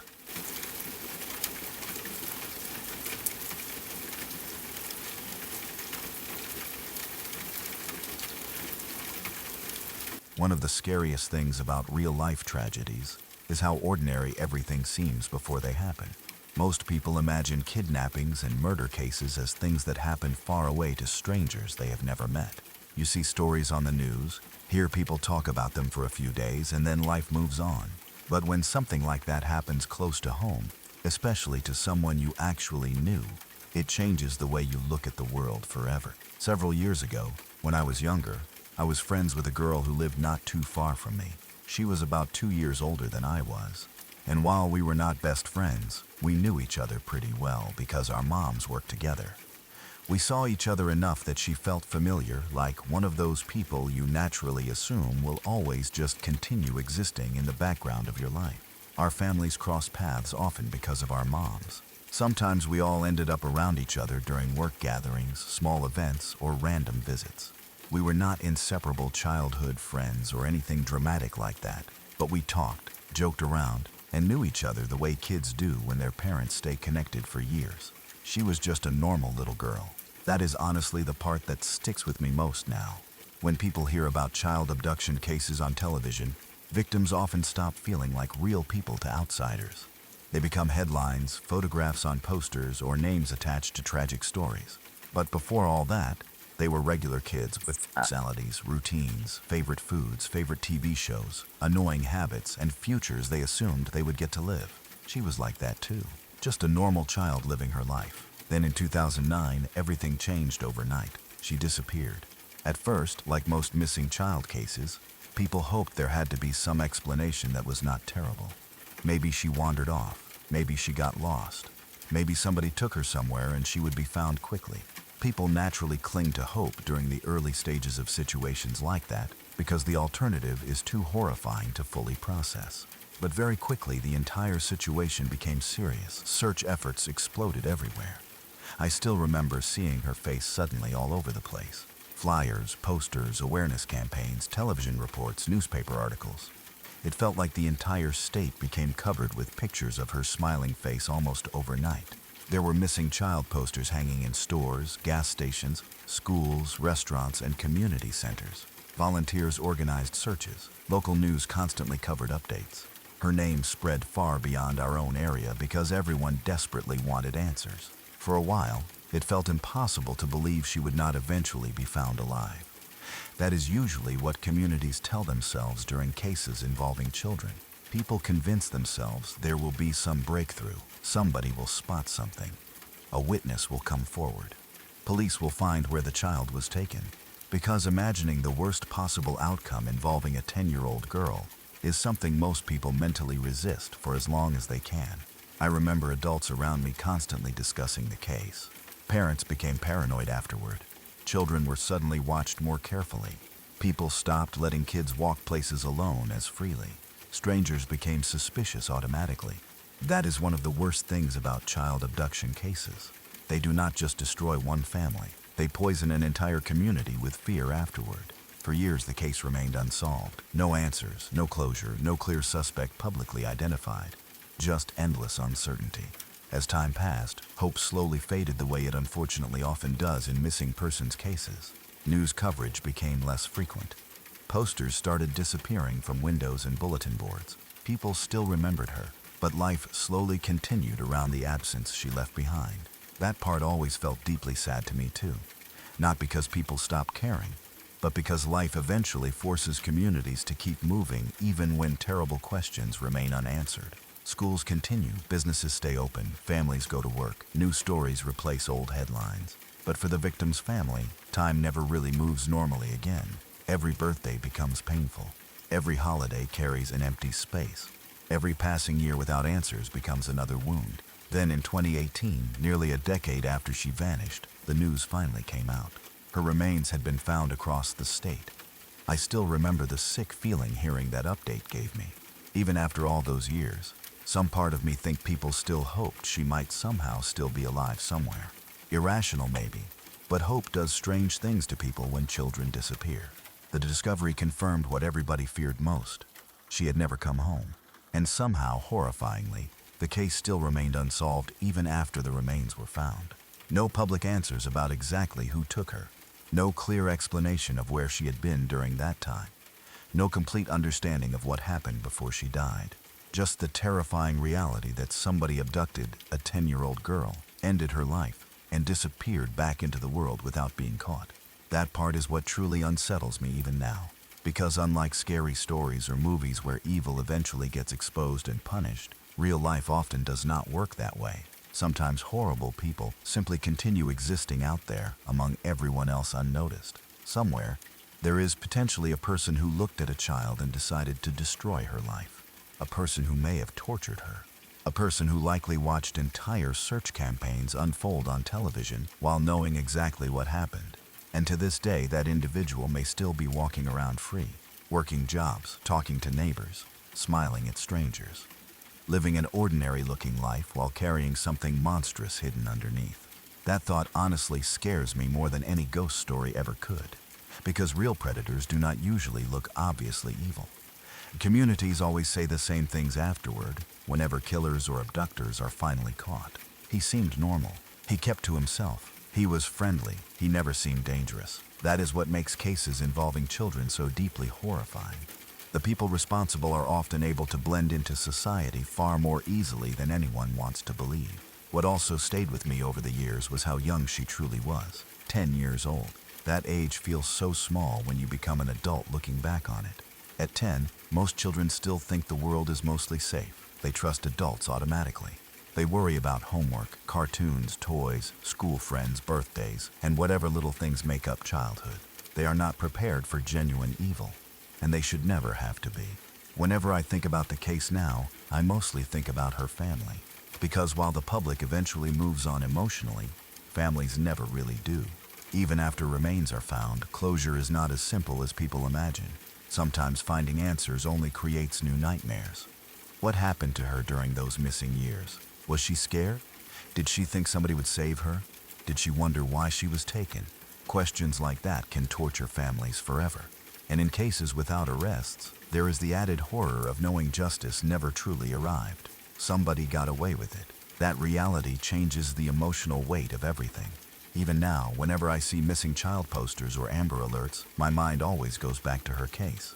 Because once you personally know someone connected to one of those stories, even loosely, it stops feeling distant forever. You start realizing every missing child headline belongs to a real person whose life suddenly stopped while everyone around them was left shattered trying to understand why. And the most disturbing part of all is how quickly normal life can disappear. One day she was just another little girl living her life, going to school, spending time with family, and existing in a regular neighborhood like thousands of other children. Then suddenly her face was everywhere across the state. And years later, all people were left with were unanswered questions, grief, and the terrifying knowledge that whoever did it may still be out there somewhere even now.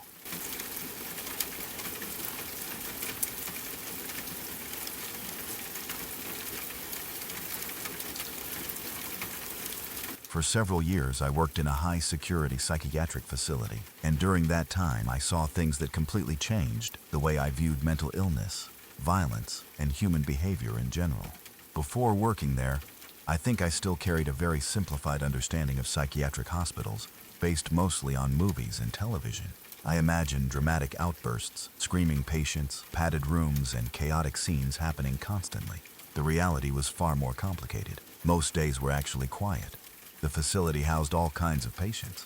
Some were voluntary admissions, people struggling with depression, trauma, addiction, anxiety, or emotional breakdowns who simply needed stabilization and support for a while. Others were far more severe forensic cases involving violent crimes, psychosis, paranoia, or long histories of dangerous behavior. The range of people you encountered there was enormous. One patient could be a deeply depressed college student who simply stopped functioning after a traumatic event. Another could be someone convinced invisible forces were controlling their thoughts. And occasionally, there were individuals who genuinely frightened even experienced staff members. One patient in particular stayed burned into my memory years later. Physically, he looked fairly ordinary at first glance. Average height, extremely muscular, heavily built, probably because he exercised obsessively every single day. But the thing people noticed immediately was not his appearance. It was his emotional flatness. He had almost no visible effect whatsoever. No excitement, no nervousness, no sadness. no real emotional reaction to anything around him. He would stare at people with this blank, soulless expression that made conversations with him deeply uncomfortable. Even seasoned staff members admitted privately that something about him unsettled them in ways they struggled to explain. From the moment he arrived, he carried himself differently than most patients. Calm, controlled, emotionally empty, and according to his intake assessments, his delusions revolved heavily around violence and religion. He fully believed he had sold his soul to the devil. Not metaphorically, literally. He claimed he had become what he called the devil's instrument of violence against humanity. According to him, his purpose in life was to carry out acts of destruction on behalf of demonic forces. The frightening thing was not that he shouted these beliefs dramatically the way movies portray psychotic individuals. It was how calmly he explained them, matter-of-factly, like someone discussing ordinary daily routines.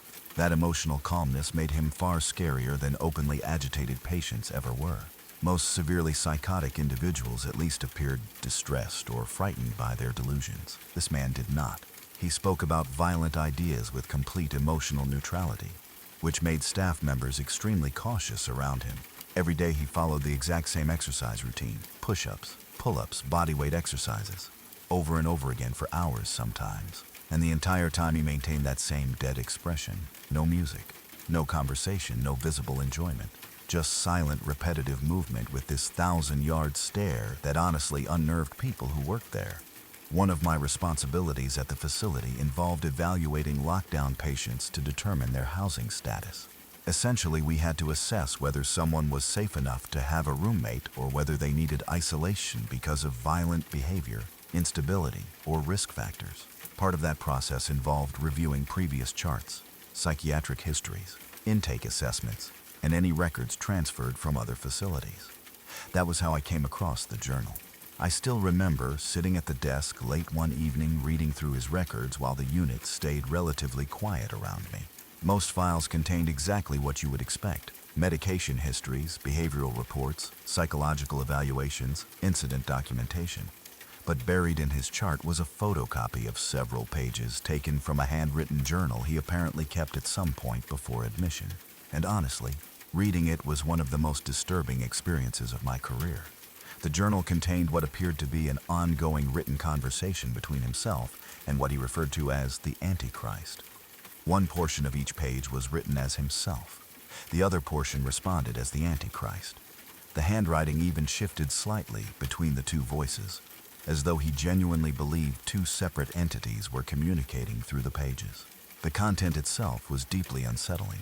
There were repeated references to what he described as previous works he had supposedly carried out on behalf of the Antichrist. The details remained intentionally vague, but the implications were obvious. The writing strongly suggested violent fantasies, homicidal ideation, and obsessive thoughts involving harming people as part of some imagined spiritual mission. What disturbed me most was how organized the journal felt. This was not random, incoherent scribbling. The writing had structure, patterns, dialogue, internal logic. You could clearly see the elaborate delusional system his mind had built over time. The Antichrist voice praised him, guided him, and reinforced violent thinking while his own entries reflected devotion and obedience.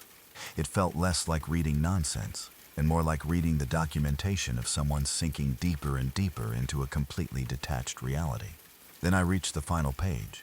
That image stayed in my head for years afterward. At the bottom of the photocopied pages was a drawing he labeled as the Antichrist. The illustration showed what looked like a decaying version of Jesus Christ. Not cartoonish, not sloppy, detailed enough to feel genuinely disturbing. The figure had elongated claw-like fingers, one empty eye socket, one dead white eye staring outward, and a sagging, partially decomposed face with a drooping mouth. The expression somehow looked both lifeless and malicious at the same time. Even working in psychiatric care, where staff become fairly desensitized to disturbing material over time, that drawing genuinely unsettled me. Not because I believed anything supernatural about it, but because it offered a direct window into the internal world this man lived inside constantly. That was the truly frightening part. You were seeing visual evidence of how completely detached from consensual reality somebody could become, while still outwardly functioning enough to hold conversations, follow routines, and interact with people. After reviewing everything, the decision regarding his housing status became extremely easy. There was absolutely no way he could safely share a room with another patient. Between the violent religious delusions, the homicidal themes in the journal, and his emotionally detached presentation, the risk factors were simply too high. He remained housed alone under close supervision, and even then, staff stayed cautious around him. The strange thing was that, despite how frightening his delusions appeared, there were still moments where you could see traces of profound illness rather than pure evil.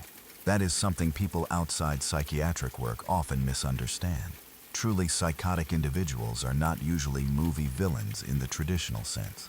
Most are deeply ill human beings trapped inside terrifying internal realities they genuinely cannot separate from truth. That was the case with him too. I honestly did feel empathy for him, because whatever biological or psychological process had overtaken his mind had completely shattered his ability to experience reality normally. Somewhere underneath all the delusion and violent thinking was probably once an ordinary person who slowly disappeared into severe mental illness over time.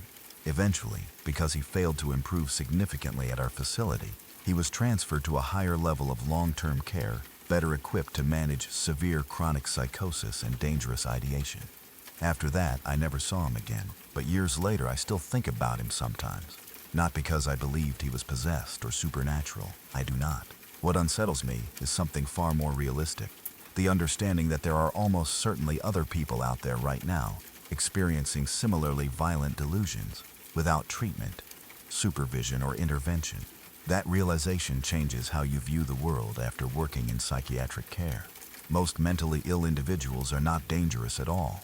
That is important to say clearly, because people unfairly associate mental illness with violence constantly, which simply is not accurate. The overwhelming majority of psychiatric patients are far more likely to harm themselves than anyone else. But occasionally, there are individuals whose delusions become centered around violence, persecution, religion, or perceived missions. And when those people slip through the cracks untreated, tragedies can happen. That is the part that stayed with me long after leaving that job. Not the creepy drawing, not the bizarre journal, not even the unsettling stare. It was the realization that human beings can become completely disconnected from reality, while still physically walking among everyone else unnoticed. People always imagine dangerous individuals looking obviously unstable or monstrous from the outside, but often they do not. Sometimes they simply look like a quiet man doing push-ups alone in the corner with a blank expression while an entire invisible war rages inside his mind.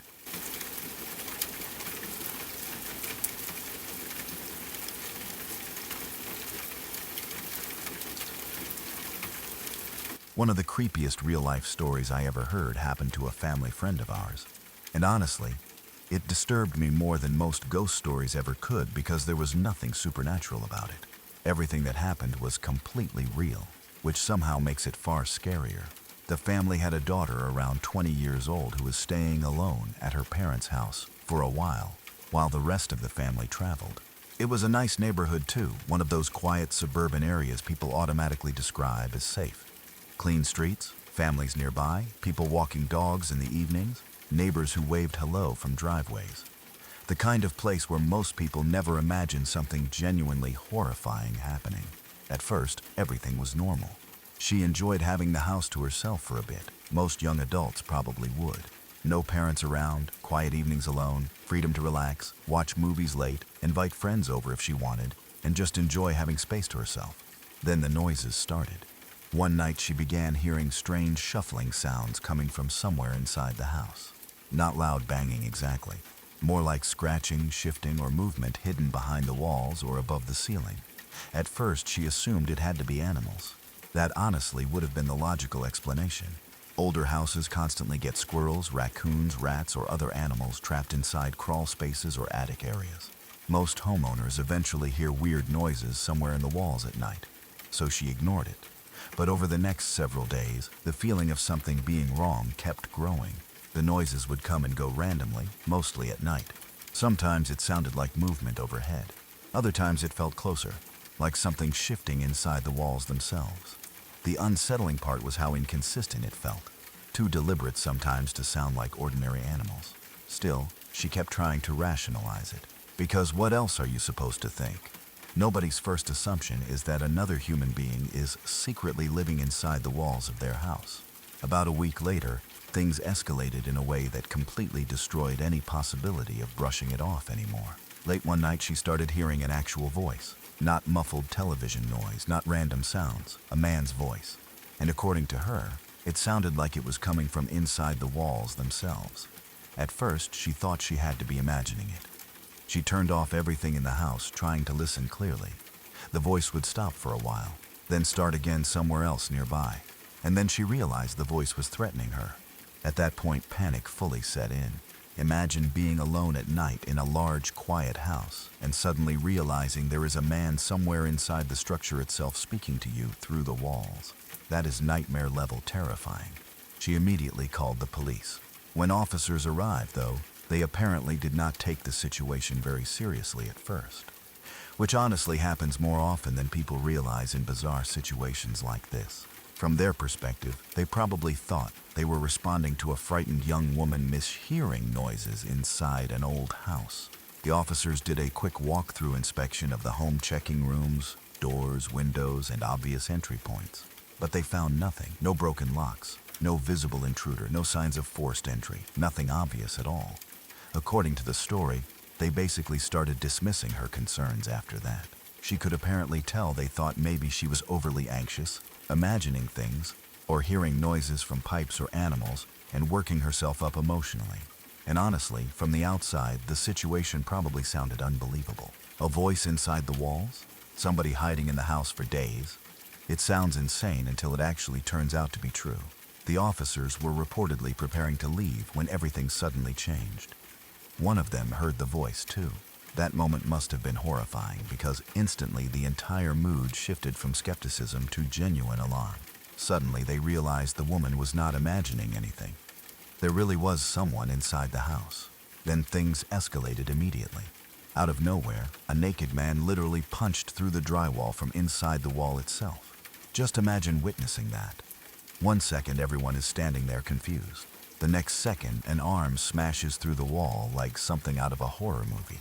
According to the story, the man came bursting out completely naked and clearly high on drugs. He had somehow climbed into the crawl space beneath or above the house earlier and was secretly navigating through hidden structural spaces inside the walls for days. That part alone is terrifying to think about. Most people never realize how many narrow hidden spaces exist inside certain houses. Older homes especially can have crawl spaces, maintenance gaps, attic access areas, and hollow wall sections large enough for someone experienced with construction work to move through. And this guy apparently knew exactly how to use them. Police quickly subdued and arrested him before he could hurt anyone. But the investigation afterward made the situation even more disturbing. The man was apparently a painter working on a house across the street, meaning he had likely been watching her for days beforehand. He knew she was alone. He studied the property. And because of his experience working around houses, he understood how to navigate hidden structural areas most people would never even think about. That realization completely horrified everyone afterward, because this was not random. He intentionally targeted her. According to reports, he had a criminal history too, including drug dealing and multiple previous charges connected to other dangerous situations. Clearly, this was not somebody harmless simply having a mental breakdown. The scariest part is imagining what might have happened if events unfolded even slightly differently. What if the police had left a few minutes earlier, still believing she imagined everything? What if he decided to come out before she called for help? What if she ignored the voices one more night, convincing herself it had to be stress or animals? Those possibilities are honestly chilling. And I think that is why this story disturbed so many people around here afterward. Because unlike random crime stories happening far away, this occurred in what everyone considered a completely safe environment. That illusion of safety disappeared fast. People love believing danger looks obvious or stays confined to bad neighborhoods and dark alleyways. But real predators often deliberately choose places where people feel secure, because nobody expects terrifying things to happen there. The entire situation also shows how quickly people can dismiss fear when something sounds too strange initially. Even the police officers reportedly thought she might be overreacting until they personally heard the voice themselves. And honestly, you can understand why. The truth sounded unbelievable. A man secretly hiding inside the walls of a suburban home for days sounds less like real life and more like an urban legend or horror film plot. But sometimes reality produces situations far more disturbing than fiction, because real life does not follow normal storytelling logic. What stayed with me most after hearing the story was imagining how psychologically damaging the experience must have been for her afterward. A home is supposed to feel safe. It is where people sleep, relax, shower, and exist at their most vulnerable. Discovering that another person had secretly been hiding inside the walls around you completely destroys that sense of security on a very deep level. Every noise afterward probably felt threatening. Every creak in the walls, every sound at night, every moment spent alone indoors. According to the family, she ended up needing therapy afterward because the trauma stayed with her badly. And honestly, that makes complete sense. An experience like that would fundamentally alter the way most people view privacy and safety forever. I think that is also why the story spread so quickly among people who heard it. It taps directly into one of the most primal human fears imaginable. The idea that someone could secretly be inside your home watching you without your knowledge. Not outside, not trying to break in, already inside, listening, waiting, hidden only a few inches away behind the walls, while you move around believing you are completely alone.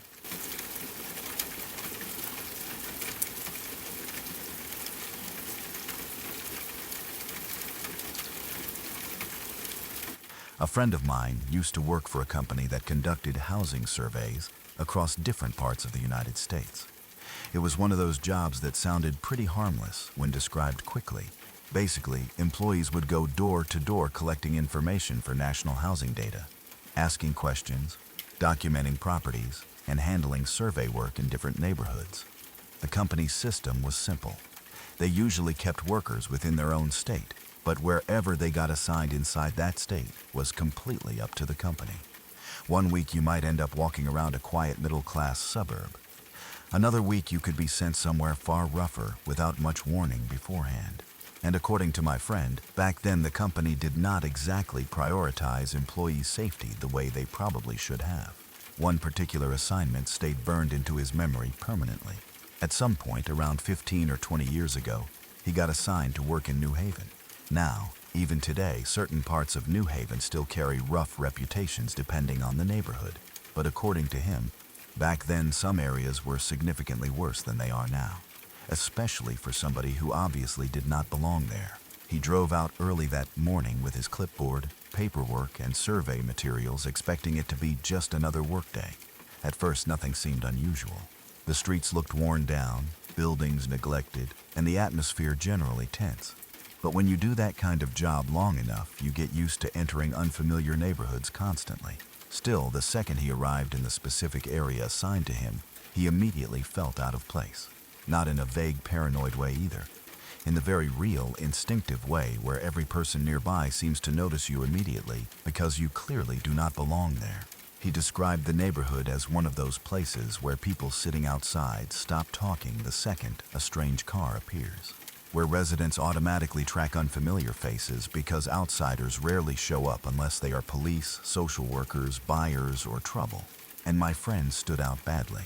He was dressed neatly for work, carrying survey materials, walking house to house asking questions in an area where strangers were probably viewed with immediate suspicion already.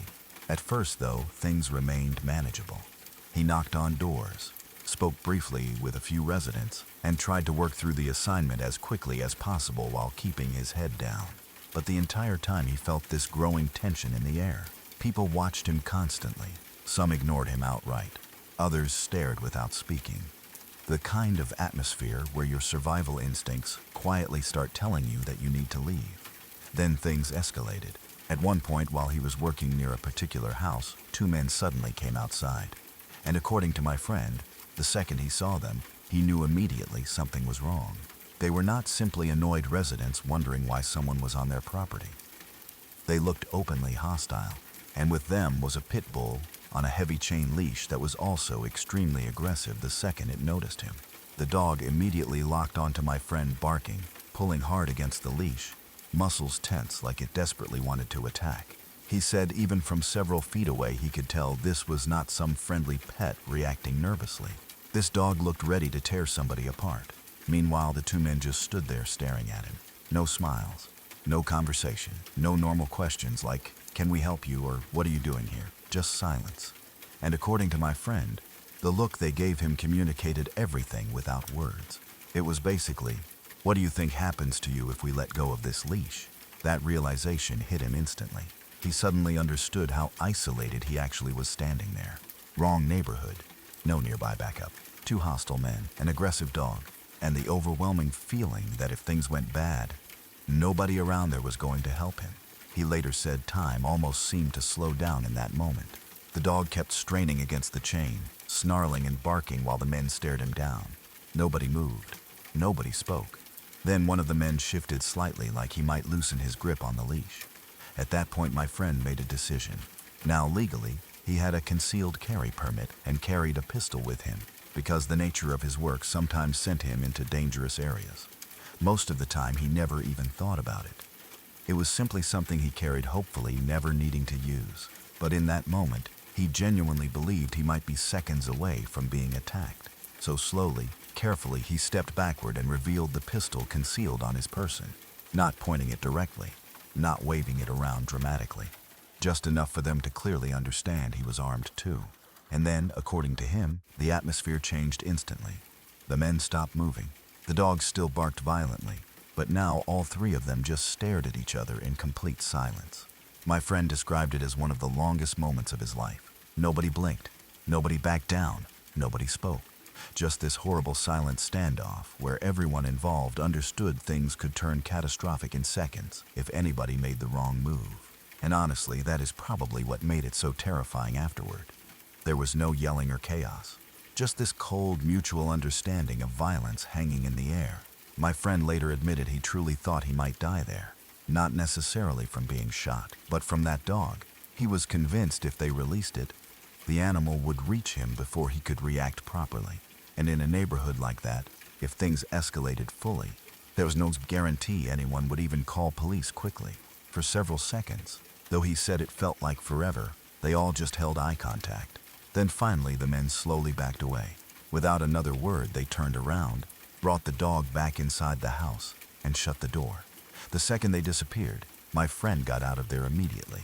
No finishing surveys, no checking additional addresses, no trying to explain himself. He went straight to his car and drove away as fast as possible. And according to him, even years later, it remained the scariest moment of his entire life. Not because actual violence happened, but because he realized how close violence probably came. That is something people often misunderstand about truly frightening experiences. Sometimes the scariest moments are not the ones where somebody actually gets hurt. They are the moments we suddenly realize how fragile your safety really is. Where one bad decision, one aggressive movement, or 1 second of bad luck could completely change your life forever. My friend later talked about how helpless he felt standing there despite technically being armed himself. Because contrary to what movies portray, carrying a weapon does not magically make someone fearless. If anything, it sometimes makes situations feel even heavier because now you understand exactly how quickly things could escalate into death for everyone involved. He also admitted the dog itself terrified him more than the men. There is something deeply primal about an aggressive animal locked onto you while hostile people stand nearby watching your reaction. The entire situation felt controlled and deliberate, almost like they were testing him to see how vulnerable he really was. And honestly, that story stuck with me because of how realistic it feels. No ghosts, no supernatural twist.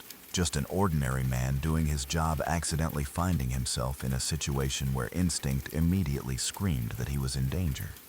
The scariest part is that moments like that probably happen more often than people realize in certain professions.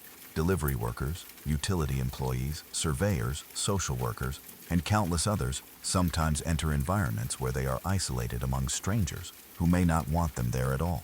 And most of the time, thankfully, nothing happens. But every once in a while, somebody ends up standing face to face with the realization that things could go very wrong very fast. According to my friend, he never looked at routine work assignments the same way again after that day.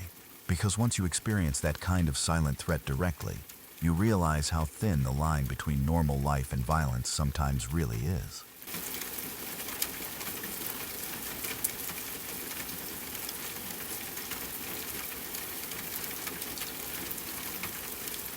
One of the creepiest real-life stories I have ever heard came from my therapist, Brenda.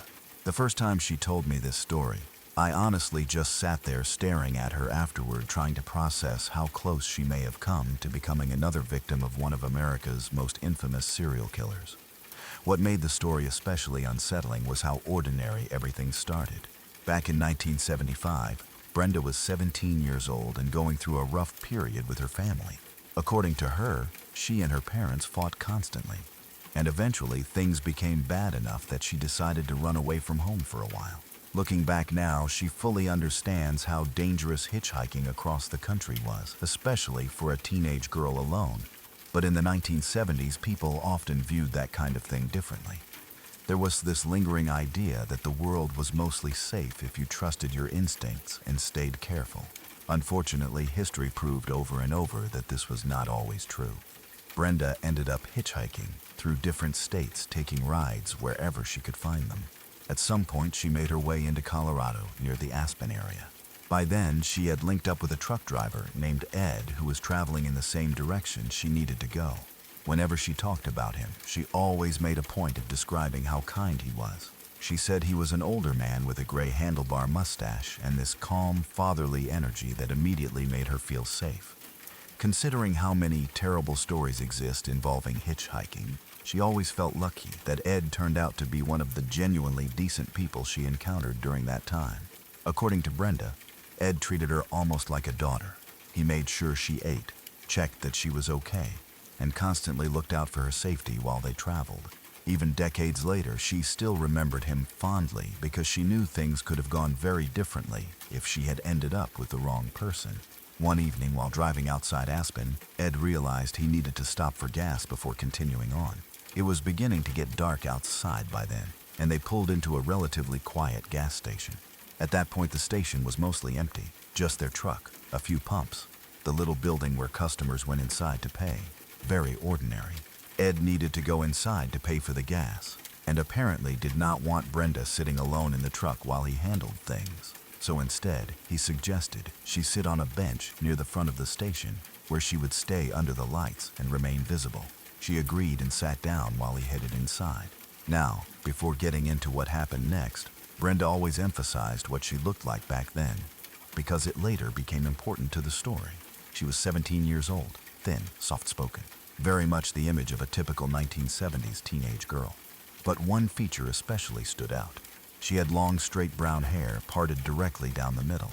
That hairstyle mattered because later investigators connected it to the physical type preferred by a certain serial killer. At the time, though, Brenda obviously had no reason to think anything about her appearance was significant. She sat quietly on the bench waiting for Ed to come back out. Then another vehicle pulled into the gas station. She said at first she barely paid attention to it, beyond noticing it was a light-colored Volkswagen Beetle. Small cars like that were everywhere during the 1970s, so nothing about it immediately stood out as strange. A man stepped out. Again, at first she did not think much about him either, until he directly approached her. According to Brenda, the first thing she noticed was how charismatic he seemed immediately. Not shy, not awkward, extremely smooth and conversational almost instantly. But she said something about it felt wrong too practiced, too intense. He started casually talking to her and then asked if she could come over to his car and look at something for him. She told him she did not know anything about cars, hoping that would end the conversation politely while allowing her to stay seated near the station entrance. Instead, he kept pushing. Then he asked if she needed a ride somewhere. She immediately told him no and explained she was already traveling with someone who was inside paying. Most people would stop there. He did not. According to Brenda, he kept insisting more aggressively that he should give her a ride anyway. At first, he still sounded friendly, but there was this growing pressure underneath his words that immediately triggered alarm bells in her head. She kept declining. He kept pushing harder. The entire interaction gradually shifted from uncomfortable into genuinely frightening. Brenda said his energy changed quickly once he realized she was not cooperating the way he expected. He became more intense, more forceful, and increasingly irritated every time she refused him. At one point, she genuinely thought he might physically grab her. Thankfully, Brenda trusted her instincts. Instead of trying to be polite at all costs the way many young women are socially conditioned to do, She stayed firm and kept refusing. She remained seated near the station entrance where she knew employees and Ed were nearby. Then the second Ed came back outside. She immediately got away from the stranger.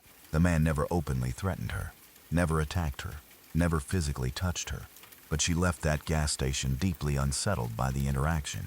Still, life moved on afterward. Eventually, over the following months, Brenda made her way back home to Southern California and gradually stopped thinking about the creepy man with the Volkswagen Beetle. At the time, she simply viewed him as another strange encounter from her hitchhiking period. Nothing more. Then 3 years later, everything changed. In 1978, Brenda was sitting at home with her family watching television when a major news story came on involving a horrifying attack in Tallahassee at Florida State University's Chi Omega sorority house. The case involved multiple college women who had been brutally attacked and murdered. The suspect had recently been arrested after struggling with a police officer. And when the news broadcast finally showed the suspect's mugshot on the screen, Brenda instantly recognized him.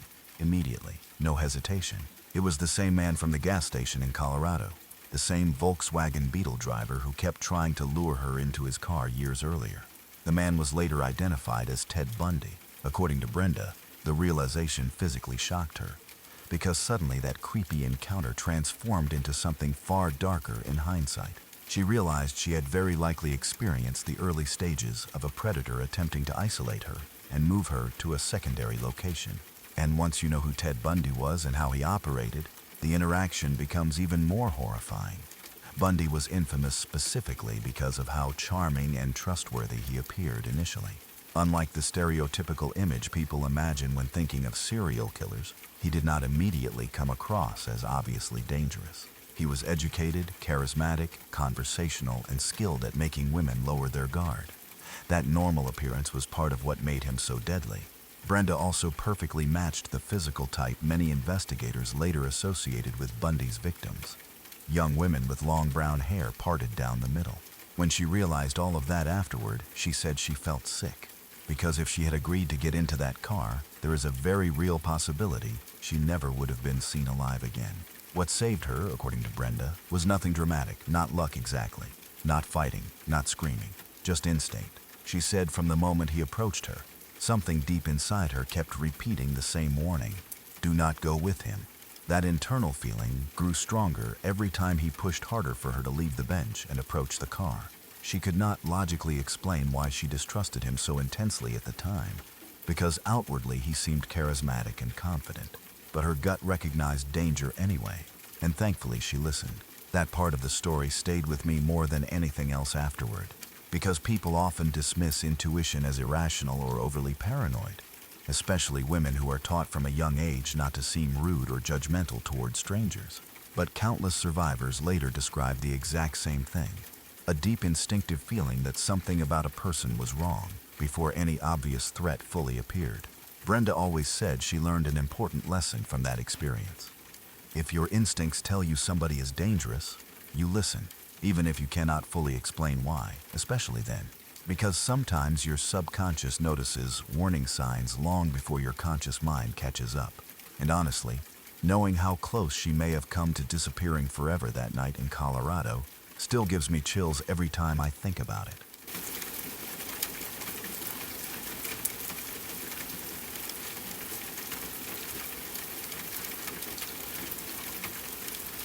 One of the most unsettling stories I ever heard was not frightening because of violence or ghosts or murder. What made it disturbing was how real it felt, and how easily someone's life could completely spiral out of control before anybody around them even realizes what is happening. The story involved a young man who had apparently become trapped in a cult sometime during his late teenage years. From what I heard, he did not originally join thinking he was entering something dangerous. Like a lot of manipulative groups, the people involved probably presented themselves as spiritual, welcoming, rebellious, or enlightened at first. That is usually how these situations begin. Vulnerable young people searching for meaning, identity, escape, or belonging get slowly pulled into environments that isolate them from everyone they used to know. And by the time they fully understand how dangerous the group really is, leaving no longer feels simple. According to the story, the cult heavily controlled the people inside it. Members were allegedly pushed into criminal activity, especially drug distribution, both to make money and to keep them trapped legally and psychologically. Once someone becomes involved in illegal activity with a group like that, fear becomes another form of control. Fear of getting arrested, fear of retaliation, fear of having nowhere else to go. The young man eventually ended up being used to transport and sell LSD at music festivals and gatherings. During that era especially, large festivals often attracted all kinds of people: free spirits, musicians, travelers, drug users, runaways, cult recruiters, and predators, all mixing together in one chaotic environment. Outwardly, he probably looked like just another festival kid drifting through crowds in colorful clothes and worn-out boots. But internally, according to the story, he was exhausted and trapped. At one particular festival, everything went horribly wrong. He had apparently been carrying a large amount of LSD hidden inside the pockets of a coat he was wearing. At some point during the event, heavy rain started pouring down unexpectedly. At first, nobody thought much about it, because people at festivals are used to terrible weather and chaotic conditions. But as the rain soaked through his clothing, the LSD began leaking through the pockets and onto his skin. Now, stories around LSD absorbing through skin are often exaggerated or misunderstood, but according to the account, the amount involved here was supposedly enormous. Whether from direct exposure, accidental ingestion, or a combination of factors, the young man began experiencing an extreme overdose reaction. And very quickly, he stopped functioning normally. People around him probably assumed he was just another heavily intoxicated festival attendee at first. That is one of the terrifying things about environments filled with drugs and chaos. Genuine medical emergencies can become difficult to recognize until someone is already in severe danger. According to the story, the young man became disoriented, terrified, physically unstable, and psychologically overwhelmed. He reportedly could barely communicate coherently. Imagine already being trapped in a manipulative cult environment, and then suddenly descending into a massive hallucinogenic overdose in the middle of thousands of strangers. That alone sounds like absolute hell. Thankfully, nearby was an older couple attending the festival who noticed him, and for some reason, unlike everyone else around, they paid closer attention. The woman especially immediately felt something was wrong beyond ordinary drug use. According to the story, she recognized the coat he was wearing because she had heard rumors connected to a particular cult associated with drug activity and missing young people drifting through festival scenes. The second she saw the coat and the condition he was in, she became convinced this was not simply a reckless kid partying too hard. She thought he might genuinely be in danger. Instead of walking away or leaving him for security or medical staff, the couple intervened directly. That decision may have saved his life. They removed him from the festival environment entirely and brought him back to their farm to recover. Looking back now, it sounds almost surreal. Two strangers taking in a severely intoxicated young man they found at a music festival because they sensed something deeper was wrong. But according to the story, they cared for him for days, fed him, kept him safe, helped him recover physically and mentally while he came down from the overdose. And slowly, once he regained enough stability, pieces of the truth started coming out.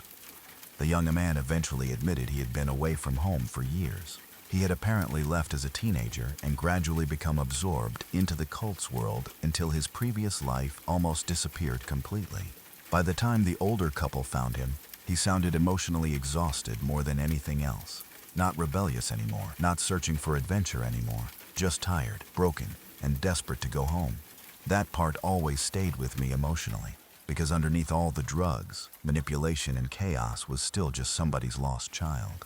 A young man who once had parents, memories, and a normal life before getting swallowed into something destructive. According to the story, once he was physically stable enough, he confessed to the couple that he wanted to reconnect with his family more than anything. He had not seen them in years and apparently did not even know if they still wanted him back after disappearing for so long. The older couple did not interrogate him, did not judge him, did not demand repayment. Instead, they simply helped him. No questions asked, they bought him a plane ticket home. That part honestly affects me the most whenever I think about the story. Because in the middle of all the darkness, cult manipulation, drugs, isolation, overdose, and fear, there were still strangers willing to show kindness without expecting anything in return. And yet the entire situation remains deeply frightening to me. Not because of supernatural elements, Not because of violence, but because of how easily someone can slowly disappear from ordinary life without people fully realizing it until years later. Cults are terrifying precisely because they rarely look like cults at first. Most people imagine dramatic compounds, robes, and obvious brainwashing. But real manipulative groups often begin as communities offering acceptance, purpose, spirituality, love, or belonging to vulnerable people. Then slowly they isolate members emotionally and psychologically until leaving feels impossible. The story also scares me because of how close the young man likely came to dying anonymously at that festival. If the older couple had ignored him like everyone else probably did, he might have become just another overdose statistic nobody fully understood. And even more disturbing is realizing there are probably countless other people trapped in similar situations right now. Young people pulled away from families, manipulated into criminal activity, used by dangerous groups, too afraid or emotionally broken to find their way back home alone. The older I get, the more the story feels less like a bizarre festival incident and more like a reminder of how fragile people can become when they lose connection to stable relationships and support systems. But at the same time, it is also strangely hopeful. Because despite everything that happened, one moment of compassion from complete strangers completely changed the direction of that young man's life. And honestly, that may have been the only reason he survived long enough to finally go home.